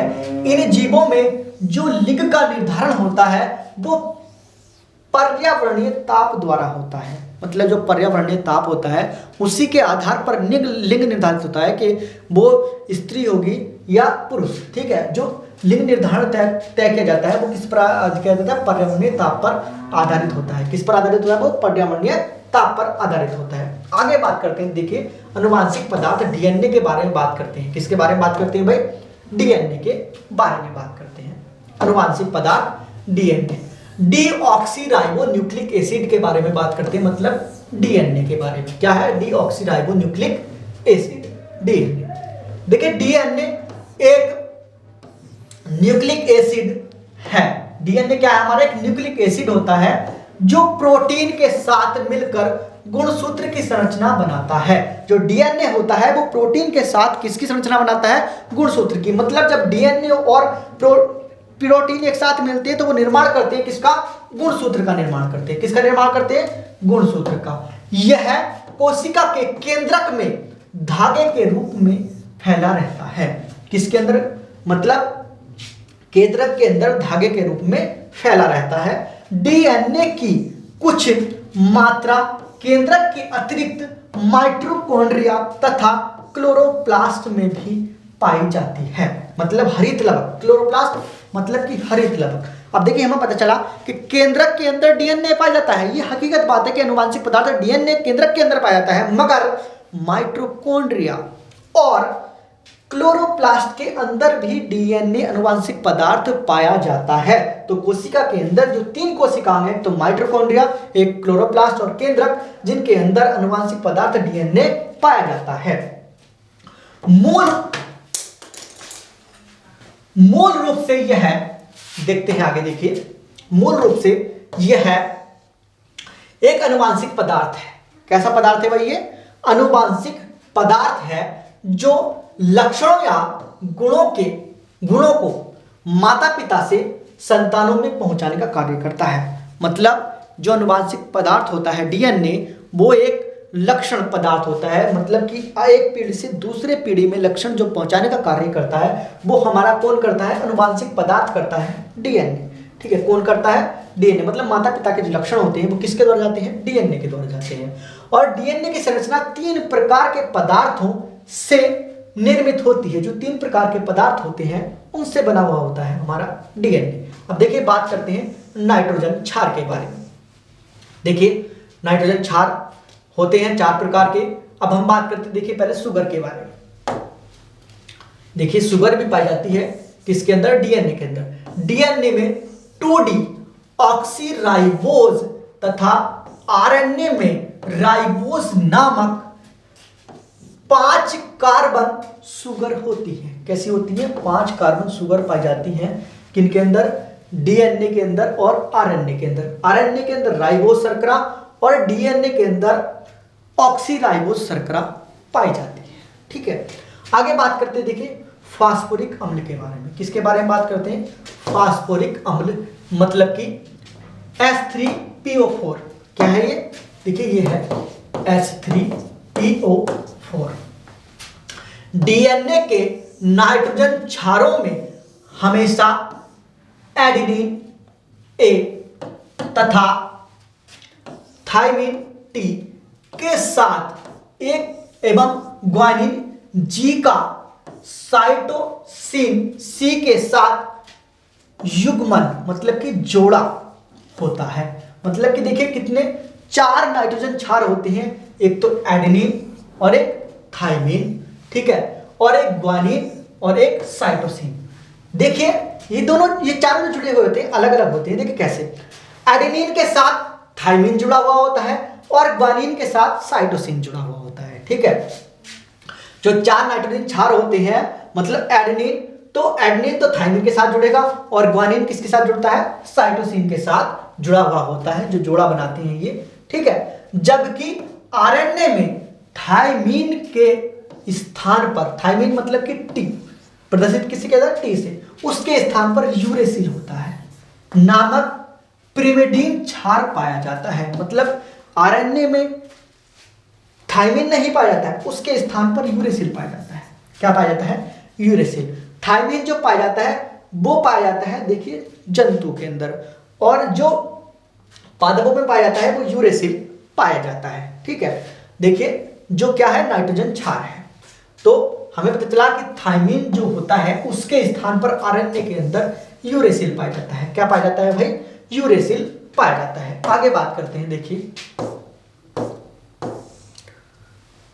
आगे बात करें, देखिए कुछ महत्वपूर्ण,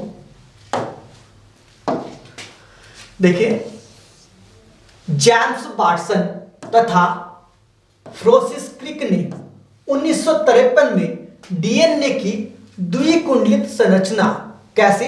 डबल हेलिकल स्ट्रक्चर प्रस्तुत की थी। किसने की थी? वाटसन एवं क्रिक ने की थी 1953 में। कब की थी भाई? 1953 में। और डीएनए की जो दोहरी कुंडलित संरचना पेश की थी वो कब की थी? 1953 में। और किसने की थी? वाटसन एवं क्रिक ने की थी, जिसके लिए उन्हें 1962 में नोबेल पुरस्कार से सम्मानित किया गया था। वाटसन और क्रिक को कब दिया गया था? द्विकुंडली संरचना डीएनए की पेश करने के लिए नोबेल पुरस्कार दिया गया था 1962 में। कब दिया गया था भाई? 1962 में।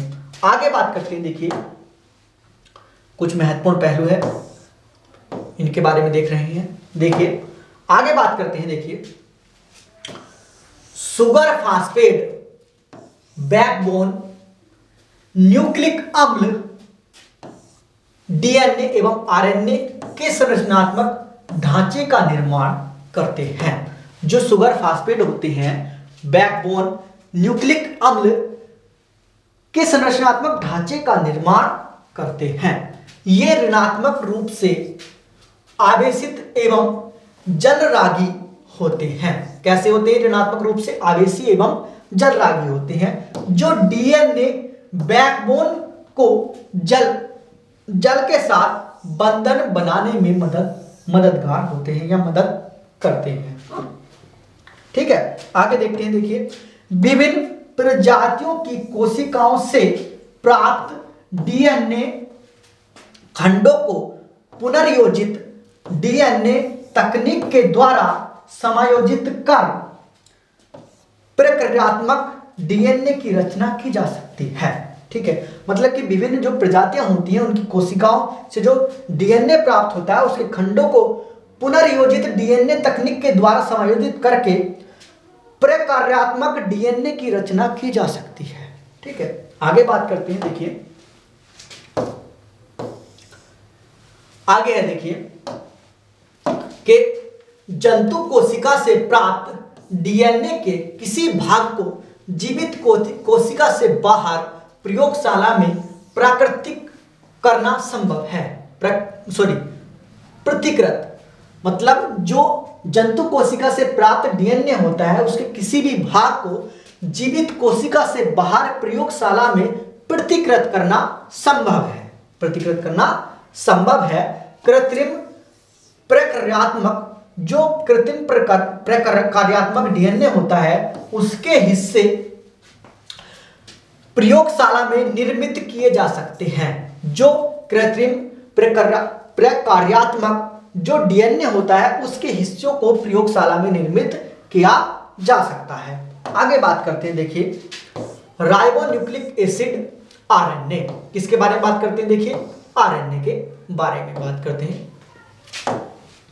देखिए आरएनए कोशिका द्रव्य में बिखरा रहता है। कोशिका द्रव्य के अंदर कौन बिखरा रहता है? आरएनए। यह एकल कुंडलित संरचना है। कैसी संरचना है? एकल कुंडलित संरचना है। यह मुख्य रूप से प्रोटीन निर्माण की प्रक्रिया में भाग लेता है। यह जो मुख्य रूप से भाग लेता है ये प्रोटीन निर्माण की क्रिया में भाग लेता है। यह एक गैर आनुवांशिक पदार्थ है, यद्यपि यह कुछ वायरस जैसे टोबैको मोजैक वायरस टीएमवी, तंबाकू का क्या है? टोबैको मोजैक वायरस होता है, आदि में यह आनुवांशिक पदार्थ की तरह कार्य करता है।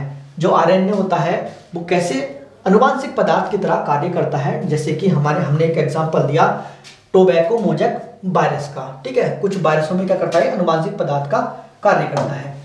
आरएनए 3 प्रकार का होता है। नंबर 1 मैसेंजर आरएनए, मतलब कि एमआरएनए। देखिए मैसेंजर आरएनए कौन आरएनए?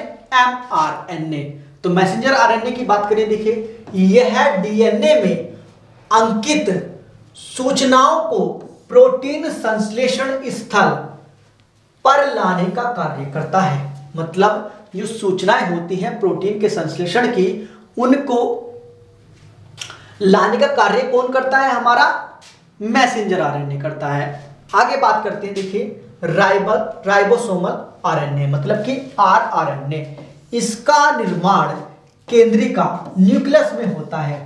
जो आरआरएनए का निर्माण होता है वो कहां पर होता है? न्यूक्लियस के अंदर होता है। यह कोशिका में उपस्थित समस्त आरएनए का लगभग 80% होता है।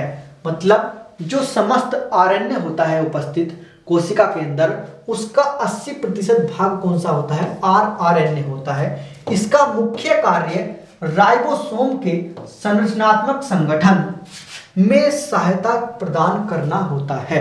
जो राइबोसोम की संरचनात्मक संगठन होता है राइबोसोम का, उसमें सहायता प्रदान करना कार्य होता है आरआरएनए का, मतलब राइबोसोमल आरएनए का।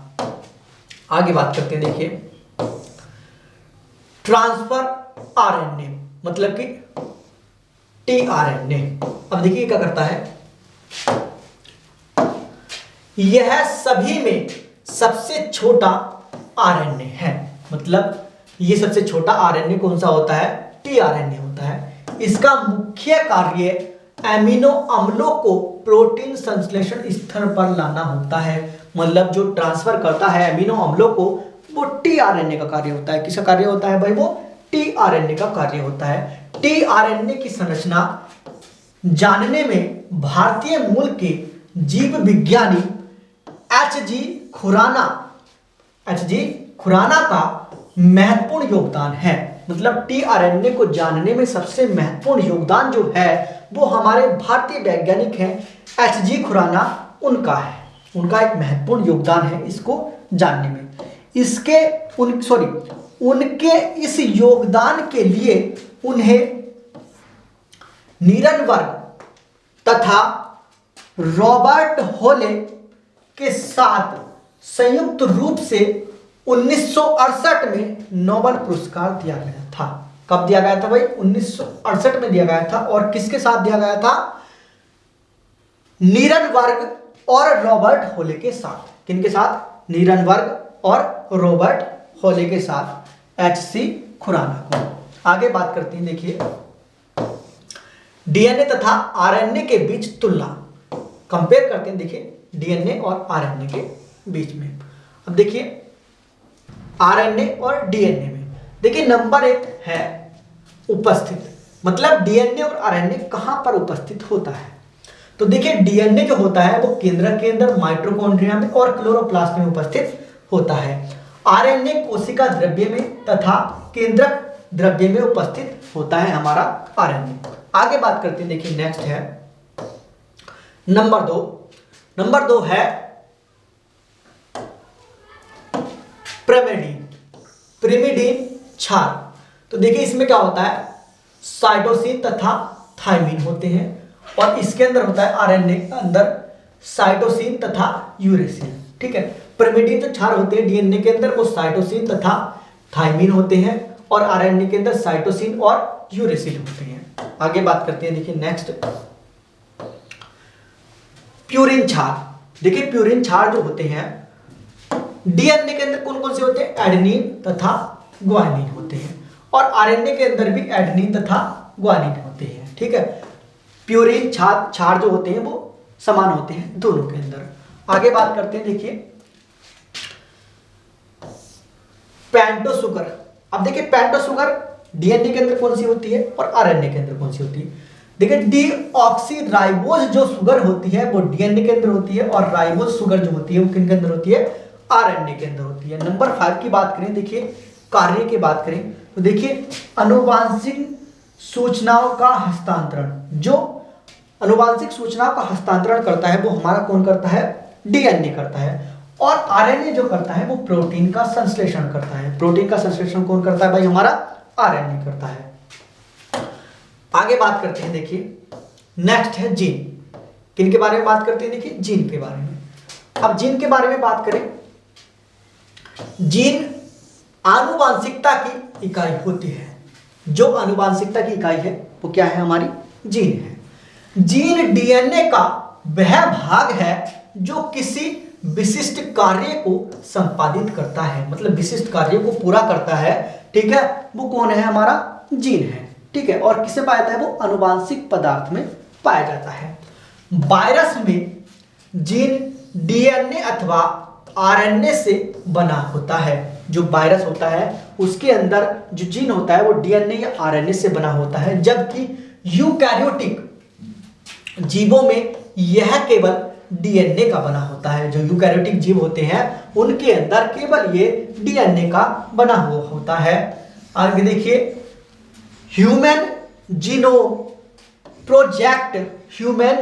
प्रोजेक्ट के अनुसार मानव में 20,000 से 25,000 मानव प्रोटीन कोडिंग जीन्स हैं। देखिए जो ह्यूमन जीनोम प्रोजेक्ट है उसके अनुसार मानव के अंदर 20,000 से लेकर के 25,000 मानव प्रोटीन कोडिंग जीन्स हैं। कितने हैं, 20,000 से लेकर के 25,000 कोडिंग जीन्स है मानव के अंदर।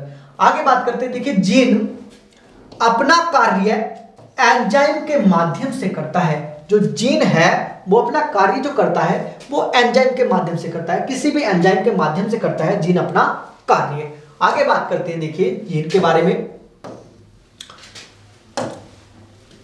अर्थात किसी जीव में प्रत्येक जीन एक विशिष्ट एंजाइम का उत्पादन करता है। जो प्रत्येक जीन होता है वो जीव के अंदर एक विशिष्ट एंजाइम का उत्पादन करता है, जो विशिष्ट उपापचय क्रिया को नियंत्रित करता है। उपापचय नहीं, यहां पर हो गए उपापचय क्रिया। उपापचय क्रिया को नियंत्रित करता है। जो विशिष्ट किसे करता है? विशिष्ट उपापचय क्रिया को नियंत्रित करता है, जो उत्पन्न किया जाता है एंजाइम जीन के द्वारा। किसके द्वारा उत्पन्न किया जाता है? जीन के द्वारा, जो क्या करता है? विशिष्ट उपापचय क्रिया को नियंत्रित करता है। आगे बात करते हैं, देखिए आगे बात करते हैं, देखिए कोशिका के बारे में। इसमें है कोशिकीय उत्सर्जी पदार्थ। क्या है? कोशिका से उत्सर्जित होने वाले पदार्थ। देखिए ये मुख्यतः पादप कोशिकाओं द्वारा उत्सर्जित पदार्थ होते हैं। जो पादप कोशिकाओं से उत्सर्जित होते हैं वो पदार्थ मुख्य होते हैं। अब देखिए जैसे कि जो पादपों के लिए अनुपयोगी होते हैं, कुछ महत्वपूर्ण उत्सर्जित पदार्थ निम्नलिखित हैं। मतलब पादप के लिए इनका कोई उपयोग नहीं है, उसके लिए अपने अनुपयोगी होते हैं। अब देखिए बात करते हैं, जैसे कि देखिए अफीम, पोस्ता के कच्चे फल से जो अफीम निकलता है वो पोस्ता, मतलब कि आपने देखा होगा पोस्त कहा जाता है जिनको छोटे छोटे दाने होते हैं सफेद रंग के, तो पोस्ता के कच्चे फल से निकलता है अफीम। ठीक है, जो पादपों के लिए अनुपयोगी है। कुनैन, सिनकोना की छाल से निकलती है। आगे बात करते हैं, देखिए रेसरपिन। जो रेसरपिन होती है वो राउबेल्फिया की जड़ों से निकलती है। किससे निकलती है? राउबेल्फिया की जड़ों से। आगे देखिए निकोटीन। निकोटीन जो होता है वो तंबाकू की पत्तियों में होता है। कहां पर होता है? तंबाकू की पत्तियों से निकलता है वह। और कैफीन, कैफीन निकलता है कॉफी के बीजों से। किससे प्राप्त होता है? कॉफी के बीजों से। और थीन जो निकलता है वो कहां से निकलता है? चाय की पत्तियों से। जो थीन निकलता है वो किससे निकलता है? चाय की पत्तियों से। और मैरिजुआना जो निकलता है वो भांग, मतलब कि कैनेबिस साइटवा से निकलता है। किससे निकलता है? कैनेबिस साइटवा से निकलता है। आगे बात करते हैं, देखिए एंट्रोपिन। एंट्रोपिन जो होता है वो एंट्रोपा की जड़ों से निकलता है। किससे निकलता है? एंट्रोपा की जड़ों से। आगे बात करते हैं, देखिए हींग। नेक्स्ट क्या है? हींग। हींग जो होता है वो होता है फेरुला पौधे की जड़ों से। रेजिन, मतलब जो फेरुला पौधे की जड़ें होती हैं उससे प्राप्त होता है हींग। आगे देखिए रबड़। रबड़ जो होता है वो हीबिया पौधे से प्राप्त लैटेक्स होता है। ठीक है, रेजिन जो होता है वो फेरुला पौधे की जड़ों से प्राप्त रेजिन होता है हींग। और जो रबड़ होती है, रबड़ जिसको बोला जाता है, वो क्या होता है? लैक्टेस होते हैं हीबिया पौधे से प्राप्त। कत्था, देखिए कत्था जो होता है वो एकेसिया पौधे की लकड़ी से प्राप्त होता है। किससे? एकेसिया पौधे की लकड़ी से। और कार्क जो होती हैं वो ओक वृक्ष की छाल से प्राप्त होती है। किससे प्राप्त होती है भाई? ओक वृक्ष की छाल से प्राप्त होती है। आगे बात करते हैं, देखिए जंतु एवं पादप कोशिका के बीच अंतर। आगे देखते हुए देखिए जंतु कोशिका में और पादप कोशिकाओं में क्या अंतर होता है। अब देखिए पहले देखते हैं आकार का अंतर। किसका अंतर? आकार का अंतर। देखिए जंतु कोशिका की बात करें तो जंतु कोशिकाएं जो होती हैं प्राय छोटी होती हैं। कैसी होती है? छोटी होती हैं, जिनका आकार जो होता है वो 10 से 30 म्यू माइक्रोन तक होता है। जिनका आकार कितना होता है? 10 से 30 म्यू माइक्रोन तक होता है। अगर हम पादप कोशिका की बात करें तो पादप कोशिकाएं अपेक्षाकृत बड़ी होती हैं जंतु कोशिका से, जिनका जो आकार है वो 10 म्यू माइक्रोन से लेकर के 100 म्यू माइक्रोन तक होता है। कितना होता है? 10 म्यू माइक्रोन से लेकर के 100 म्यू माइक्रोन तक होता है पादप कोशिका का आकार। आगे बात करते हैं आकृति के बारे में। किसके बारे में बात करते हैं? देखिए आकृति के बारे में बात करें तो देखिए जंतु कोशिकाओं के बारे में बात करें, आकृति के बारे में, तो देखिए जंतु कोशिकाएं विभिन्न आकृतियों की होती हैं। जंतु कोशिका जो होती है वो विभिन्न आकृतियों की होती है। ये गोलाकार या अनियमित आकार की हो सकती हैं। जो जंतु कोशिकाएं होती हैं या तो वो गोलाकार हो सकती हैं या अनियमित आकार की हो सकती हैं। अब देखिए पादप कोशिकाओं के बारे में करें तो पादप कोशिकाएं ज्यादातर आकार में समान होती हैं। जो पादप कोशिकाएं होती हैं वो आकार में समान होती हैं और चकोर या घनाकार आकृति में होती है। जो पादप कोशिकाएं होती हैं चकोर या घनाकार आकृति में होती हैं। आगे बात करते हैं, देखिए ऊर्जा संग्रह। ऊर्जा संग्रह की अगर हम बात करें, देखिए ऊर्जा संग्रह की अगर हम बात करें तो देखिए जंतु कोशिका में ऊर्जा का संग्रह कार्बोहाइड्रेट व ग्लाइकोजन के रूप में होता है। जो ऊर्जा का संग्रह होता है वो जंतु कोशिका के अंदर संग्रह जो होता है वो कार्बोहाइड्रेट और ग्लाइकोजन के रूप में होता है। किनमें? जंतु कोशिका में। अब देखते हैं पादप कोशिका में, तो पादप कोशिका में ऊर्जा का संग्रह स्टार्च के रूप में होता है। किसके रूप में होता है भाई? स्टार्च के रूप में होता है पादप कोशिका में, और कार्बोहाइड्रेट और ग्लाइकोजन के रूप में होता है जंतु कोशिका में। आगे बात करते हैं, देखिए वृद्धि के बारे में। वृद्धि के बारे में अगर बात करें तो देखिए जंतु कोशिका के आकार में वृद्धि कैसी होती है। देखिए बात करें जंतु कोशिका के आकार में वृद्धि कोशिकाओं की संख्या में वृद्धि होने से होती है। जब कोशिकाओं में वृद्धि हो जाती है तो जंतु कोशिकाओं के आकार में वृद्धि हो जाती है। मतलब जंतु कोशिकाओं में वृद्धि होने का कारण क्या होता है? जंतु कोशिकाओं में की संख्या अधिक होना। अब देखिए पादप कोशिकाओं में वृद्धि होने का कारण क्या होता है कि पादप कोशिका के आकार में वृद्धि होने से होती है। मतलब पादप कोशिका की जो वृद्धि होती है वो पादप कोशिका के आकार में वृद्धि होने से होती है। आगे बात करते हैं, देखिए कोशिका भित्ति के बारे में। देखिए नेक्स्ट अंतर है कोशिका भित्ति। जंतु कोशिका में कोशिका भित्ति नहीं होती लेकिन कोशिका झिल्ली पाई जाती है। जो कोशिका झिल्ली होती है वह पाई जाती है किनमें? जंतु कोशिका के अंदर, मगर कोशिका भित्ति नहीं पाई जाती है जंतु कोशिका के अंदर। अब देखिए बात करते हैं पादप कोशिका में कोशिका भित्ति पाई जाती है जो सेलुलोज की बनी होती है। किसकी बनी होती है कोशिका भित्ति? सेलुलोज की, पादप कोशिकाओं की। आगे बात करते हैं सीलिया। अब देखिए सीलिया जंतु कोशिका की बात करें तो देखिए नेक्स्ट अंतर है सीलिया। जंतु कोशिका की बात करें तो सीलिया जंतु कोशिका में पाया जाता है। जो सीलिया होता है वो जंतु कोशिका में पाया जाता है। इसका मुख्य कार्य कोशिका को गति प्रदान करना है। जो सीलिया का मुख्य कार्य होता है जंतु कोशिका के अंदर वो गति प्रदान करना होता है। यह पादप कोशिका में नहीं पाया जाता है। पादप कोशिका के अंदर सीलिया नहीं पाया जाता है। आगे बात करते हैं, देखिए नेक्स्ट है साइटोकाइनेसिस। अब देखिए साइटोकाइनेसिस जो है उसके बारे में बात करिए तो जंतु कोशिका में साइटोकाइनेसिस के दौरान केंद्रक द्रव्य विभाजित होकर अलग हो जाता है। मतलब जो जंतु कोशिका होती है उसके अंदर जो साइटोकाइनिन होता है उसके दौरान केंद्रक द्रव्य विभाजित होकर अलग हो जाता है। जो केंद्रक द्रव्य होता है वो विभाजन के दौरान क्या होता है? अलग हो जाता है। किसके कारण? साइटोकाइनेसिस के कारण। किसके द्वारा? साइटोकाइनेसिस के द्वारा। पादप कोशिका में साइटोकाइनेसिस के दौरान कोशिका पट्टिका का निर्माण हो जाता है। कोशिका पट्टिका का निर्माण हो जाता है पादप कोशिका के अंदर, जिससे कोशिका विभाजित, जिससे क्या होता है? कोशिका विभाजित होती है। हमारी जो कोशिका क्या होती है? विभाजित हो जाती है पादप की। ठीक है, आगे बात करते हैं, देखिए लवक के बारे में बात करें तो देखिए लवक जो होता है वो जंतु कोशिका में नहीं पाया जाता है। जंतु कोशिका के अंदर लवक नहीं पाया जाता है, पादप कोशिका में पाया जाता है। अब देखिए कौन कौन से लवक होते हैं? हरित लवक, वर्णी लवक और अवर्णी लवक। क्योंकि पादप कोशिका में लवक यथा हरित लवक जो प्रकाश संश्लेषण के लिए आवश्यक होता है पाए जाते हैं। ठीक है, आगे बात करते हैं रसधानी। रसधानी बॉकल के बारे में बात करते हैं। देखिए रसधानी जो होती है वो जंतु कोशिका में कई छोटी छोटी रसधानियां हो सकती हैं। मतलब जो जंतु कोशिका होती है उसके अंदर बहुत छोटी छोटी रसधानियां हो सकती हैं। पादप कोशिका में एक बड़ी केंद्रीय रसधानी होती है। जो बड़ी केंद्रीय होती रसधानी होती है किनमें होती है? पादप कोशिका में। क्योंकि जो पादप कोशिकाएं होती हैं उनका 90% स्थान जो घेरती हैं वो रसधानी गिरती है। मतलब जो कोशिका का 90% भाग होता है वो किसका होता है? रसधानी का होता है। मतलब 90% भाग जो बना होता है पादप कोशिका का वो किसका बना होता है? रसधानी का। ठीक है, आगे बात करते हैं। देखिए आगे बात करते हैं देखिए कोशिका विभाजन के बारे में।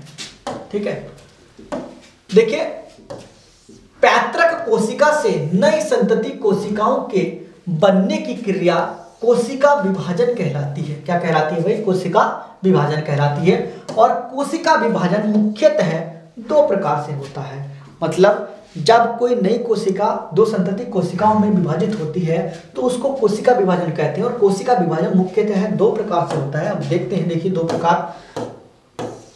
नंबर 1 समसूत्री विभाजन। कैसा विभाजन? समसूत्री विभाजन। अब देखिए समसूत्री विभाजन के बारे में बात करें तो देखिए समसूत्री विभाजन में गुणसूत्रों की संख्या समान होती है। जब समसूत्री विभाजन होता है तो उसमें गुणसूत्रों की क्या होती है? संख्या समान होती है। अतः यह विभाजन कोशिकाओं के गुणन, वृद्धि, मरम्मत आदि के लिए होता है। मतलब उनकी गुणन के लिए, उनकी वृद्धि के लिए, उनकी मरम्मत के लिए होता है समसूत्री विभाजन। समसूत्री विभाजन को मुख्यतः दो भागों में बांटा गया है। नंबर 1 केंद्रक विभाजन तथा कोशिका द्रव्य विभाजन। नंबर 2 क्या है? कोशिका द्रव्य विभाजन। नंबर 1 है केंद्रक विभाजन और दूसरा है कोशिका द्रव्य विभाजन जो समसूत्री विभाजन होता है। ठीक है, आगे बात करते हैं देखिए अर्धसूत्री विभाजन के बारे में। नंबर 2 अर्धसूत्री विभाजन। अब देखिए यह विभाजन प्रजनन अंगों की कोशिकाओं में होता है। जो अर्धसूत्री विभाजन होता है वो किन में होता है? प्रजनन अंगों की कोशिकाओं में होता है। यह विशिष्ट प्रकार का कोशिका विभाजन है। कैसा कोशिका विभाजन है? विशिष्ट प्रकार का कोशिका विभाजन है जिसके द्वारा बनने वाली अगुणित संतति कोशिकाओं में गुणसूत्रों की संख्या आधी रह जाती है। मतलब गुणसूत्रों की संख्या क्या हो जाती है? आधी रह जाती है इस विभाजन के अंतर्गत। इसलिए इसे अर्धसूत्री कोशिका विभाजन कहते हैं। जब गुणसूत्रों की संख्या आधी रह जाती है तो इसलिए उसको क्या कहा जाता है? अर्धसूत्री कोशिका विभाजन कहा जाता है। लैंगिक जनन करने वाले जीवधारियों में इस विभाजन द्वारा अगुणित युग्मक बनते हैं। जो लैंगिक जनन जीवधारी होते हैं उनमें यही अर्धसूत्री विभाजन होता है जिसके द्वारा अगुणित युग्मक बनते हैं जो निषेचन क्रिया द्वारा पुनः द्विगुणित अवस्था प्राप्त कर लेते हैं। द्विगुणित निषेचन क्रिया के द्वारा क्या कर लेते हैं? वो द्विगुणित अवस्था प्राप्त कर लेते हैं और जिससे कि एक कोशिका, जैसे कि बच्चे का जन्म होता है वैसे ही वो निषेचन की क्रिया के द्वारा होता है। कैसे होता है? निषेचन की क्रिया के द्वारा होता है और उससे क्या हो जाता है? एक पूर्ण कोशिका बन जाती है और द्विगुणित कोशिका के बनने के बाद नई अवस्था बनना शुरू हो जाती है, भ्रूण का निर्माण होना शुरू हो जाता है। नई कोशिका जब बन जाती है तो नए जीव का निर्माण होना स्टार्ट हो जाता है द्विगुणित अवस्था प्राप्त करने के बाद। आगे बात करते हैं देखिए इसी के बारे में। देखिए मियोसिस 2 चरणों में पूर्ण होता है। जो मियोसिस होता है वो 2 चरणों में पूर्ण होता है। नंबर 1 अर्धसूत्री विभाजन में है। देखिए नंबर 1 गुणसूत्रों की संख्या आधी रह जाती है। मतलब क्या होता है? अर्धसूत्री विभाजन में गुणसूत्रों की संख्या आधी रह जाती है तथा प्रत्येक गुणसूत्र के 2 अर्ध गुणसूत्र अलग अलग हो जाते हैं। जो प्रत्येक गुणसूत्र होता है उसके 2 अर्ध गुणसूत्र अलग अलग हो जाते हैं। आगे बात करते हैं देखिए आगे है समसूत्री एवं अर्धसूत्री विभाजन में अंतर। अब देखिए अंतर देखते हैं। पहले देखते हैं हम समसूत्री और दूसरी तरफ है अर्धसूत्री। तो देखिए समसूत्री में देखिए तो समसूत्री विभाजन यह कायिक कोशिकाओं में होता है। ये कैसा होता है? कायिक कोशिकाओं में होता है जिसके फलस्वरूप द्विगुणित संतति कोशिकाओं का निर्माण होता है। कैसे होता है? द्विगुणित संतति कोशिकाओं का निर्माण होता है। समसूत्री विभाजन जो होता है वो कायिक कोशिकाओं में होता है। ठीक है, कायिक कोशिकाओं, जैसे कि अब हम हैं तो हमारे अंदर जो विभाजन होगा वो समसूत्री, जैसे कि मान लीजिए हमारा ये उंगली है, इसके अंदर किसी कोशिका का विभाजन हो रहा है तो विभाजन होगा समसूत्री, क्योंकि हमारी जो कायिक कोशिकाएं होती है उन्हीं के अंदर होता है समसूत्री विभाजन। अर्धसूत्री विभाजन की बात करें तो देखिए यह जनन कोशिकाओं में होता है। जब किसी का जन्म होता है तो वो किससे होता है? अर्धसूत्री विभाजन से होता है, जिसके फलस्वरूप अगुणित युग्मक बनते हैं। कैसे युग्मक बनते हैं? अगुणित, जो निषेचन में भाग लेते हैं। किन में भाग लेते हैं भाई? वो निषेचन में भाग लेते हैं। अब देखिए नेक्स्ट देखते हैं समसूत्री विभाजन में। यह विभाजन केवल एक चरण में पूर्ण होता है। यह जो विभाजन होता है समसूत्री विभाजन, ये केवल एक चरण में पूर्ण हो जाता है, और यह विभाजन 2 चरणों में पूर्ण होता है। जो अर्धसूत्री विभाजन होता है वो कितने चरणों में पूर्ण होता है? वो 2 चरणों में। समसूत्री विभाजन 1 चरण में पूर्ण होता है। आगे बात करते हैं, देखिए नेक्स्ट अंतर की बात करते हैं। देखिए समसूत्री विभाजन की बात करें तो केंद्रक में एक ही विभाजन होता है। जो केंद्रक होता है उसके अंदर एक ही विभाजन होता है, किंतु गुणसूत्रों की संख्या संतति कोशिकाओं में समान होती है, मतलब समान रहती है। जो केंद्रक होता है उसमें एक ही विभाजन होता है, किंतु जो गुणसूत्रों की संख्या होती है वो संतति कोशिकाओं में क्या रहती है? समान रहती है। जो संतति कोशिकाएं बनती है कोशिका का विभाजन होने से समसूत्री विभाजन में। अब देखिए इसमें बात करते हैं अर्धसूत्री विभाजन में। केंद्रक में 2 बार विभाजन होता है। जो केंद्रक होता है वो 2 बार विभाजित होता है, 2 बार बढ़ता है वो, जिसके फलस्वरूप 4 संतति कोशिकाएं बनती हैं। कितनी बनती हैं भाई? 4 संतति कोशिकाएं बनती हैं केंद्रक के 2 बार विभाजित होने पर। फलतः गुणसूत्रों की संख्या पैतृक कोशिका से आधी रह जाती है। जो गुणसूत्र होते हैं, पैतृक गुणसूत्र जो होते हैं, उनकी संख्या से क्या हो जाती है? आधी रह जाती है गुणसूत्रों की संख्या। ठीक है, आगे बात करते हैं। नेक्स्ट देखिए, नेक्स्ट अंतर की बात करते हैं समसूत्री और अर्धसूत्री में। देखिए इनमें है देखिए कि इस विभाजन में पूर्वावस्था अपेक्षाकृत सरल व कम अवधि की होती है। जो पूर्वावस्था होती है वो अपेक्षाकृत सरल व कम अवधि के लिए होती है, कम समय के लिए होती है। अब देखिए इसमें पूर्वावस्था 5 उप अवस्थाओं में बटी हुई रहती है। कितनी उप अवस्थाओं में बटी रहती है? 5 उप अवस्थाओं में। देखिए कौन कौन सी? लैक्टोटीन, जाइगोटीन, पैक्टीन, डिप्लोटीन और डाइकाइनेसिस। किनमें बटी होती है? 5 उप अवस्थाओं में बटी होती है। आगे देखते हैं। देखिए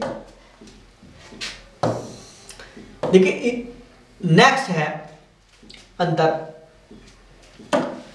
समसूत्री विभाजन में। देखते हैं कि इस विभाजन में क्रॉसिंग ओवर नहीं होती। जो क्रॉसिंग होती है वो ओवर नहीं होती है, और काइस्मेटा नहीं बनते हैं। इसमें क्या होता है? काइस्मेटा नहीं बनते हैं समसूत्री विभाजन के अंदर, और क्रॉसिंग जो होती है वो ओवर नहीं होती है।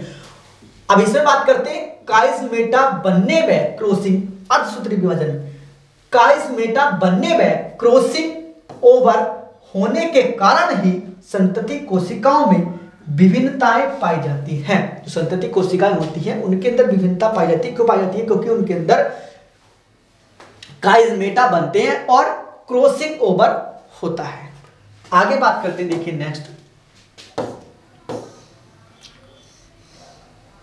नेक्स्ट है देखिए अंतर। देखिए समसूत्री विभाजन में देखते हैं कि इस विभाजन में सेंट्रोमियर में गुणसूत्र मध्य पट्टिका पर व्यवस्थित होते हैं। गुणसूत्र क्या होते हैं? मध्य पट्टिका पर उपस्थित होते हैं, व्यवस्थित होते हैं, तथा द्विसूत्रीय होते हैं। कैसे होते हैं? द्विसूत्रीय होते हैं। और इसमें देखते हैं, देखिए मेटाफेज 1 में गुणसूत्र 4 सूत्रीय होते हैं। जो मेटाफेज 1 होता है अर्धसूत्री विभाजन में, उसमें कैसे होते हैं? 4 सूत्रीय होते हैं, जबकि मेटाफेज 2 में समसूत्री विभाजन के समान ही होते हैं। मतलब जो पहला मेटाफेज होता है उसमें तो 4 सूत्रीय होते हैं, परंतु जो दूसरा मेटाफेज होता है उसमें समसूत्री विभाजन के समान ही होते हैं।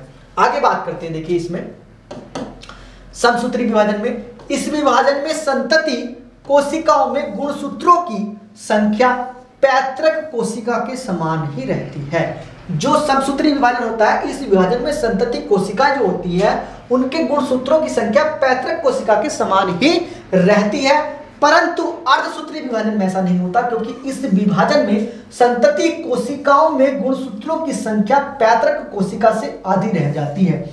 इसमें क्या होती है, समान ही होती है, मगर इसमें जो होता है अर्धसूत्रीय विभाजन, इसमें आधी रह जाती है। कितनी रह जाती है, इसमें आधी रह जाती है।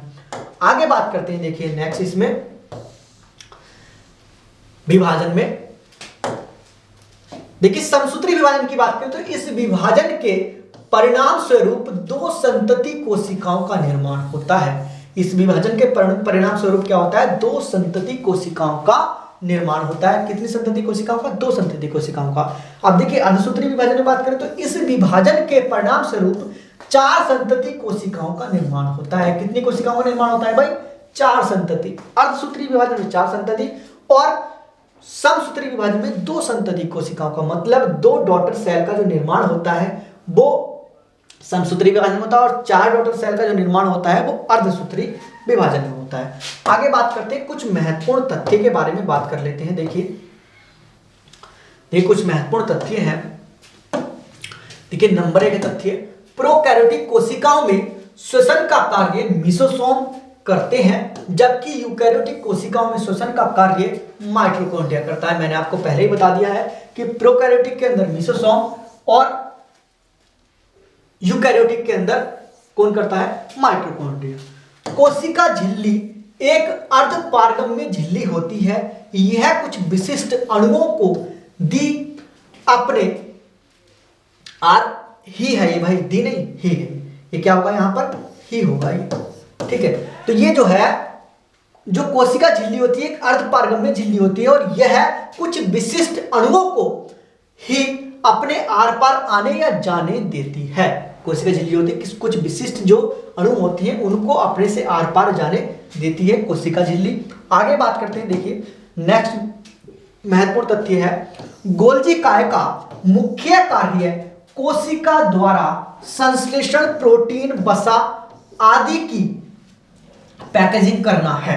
जो गोल्जिका का कार्य होता है वो क्या होता है, जो प्रोटीन होता है और वसा होती है उसके संश्लेषण को पैकिंग करने का कार्य होता है कौन, गोल्जिका का, ठीक है। आगे बात करते हैं, देखिए नेक्स्ट है कि गोल्जी कायों को कोशिका के अणुओं का भी कहा जाता है। अब देखिए गोल्जी काय को अणुओं का क्या कहा जाता है, इसके बारे में देखिए गलत, थोड़ा सा यहाँ पर मिस्टेक हो गई कहीं ना कहीं टाइपिंग में। देखिए आगे देखते हैं नेक्स्ट कि हरित लवक को कोशिका का रसोई घर भी कहा जाता है। जो हरित लवक होते हैं मैंने आपको पढ़ाया है, क्या कहा जाता है उनको, रसोई घर कहा जाता है पौधों का, क्योंकि इसमें प्रकाश संश्लेषण की क्रिया द्वारा भोजन का निर्माण होता है।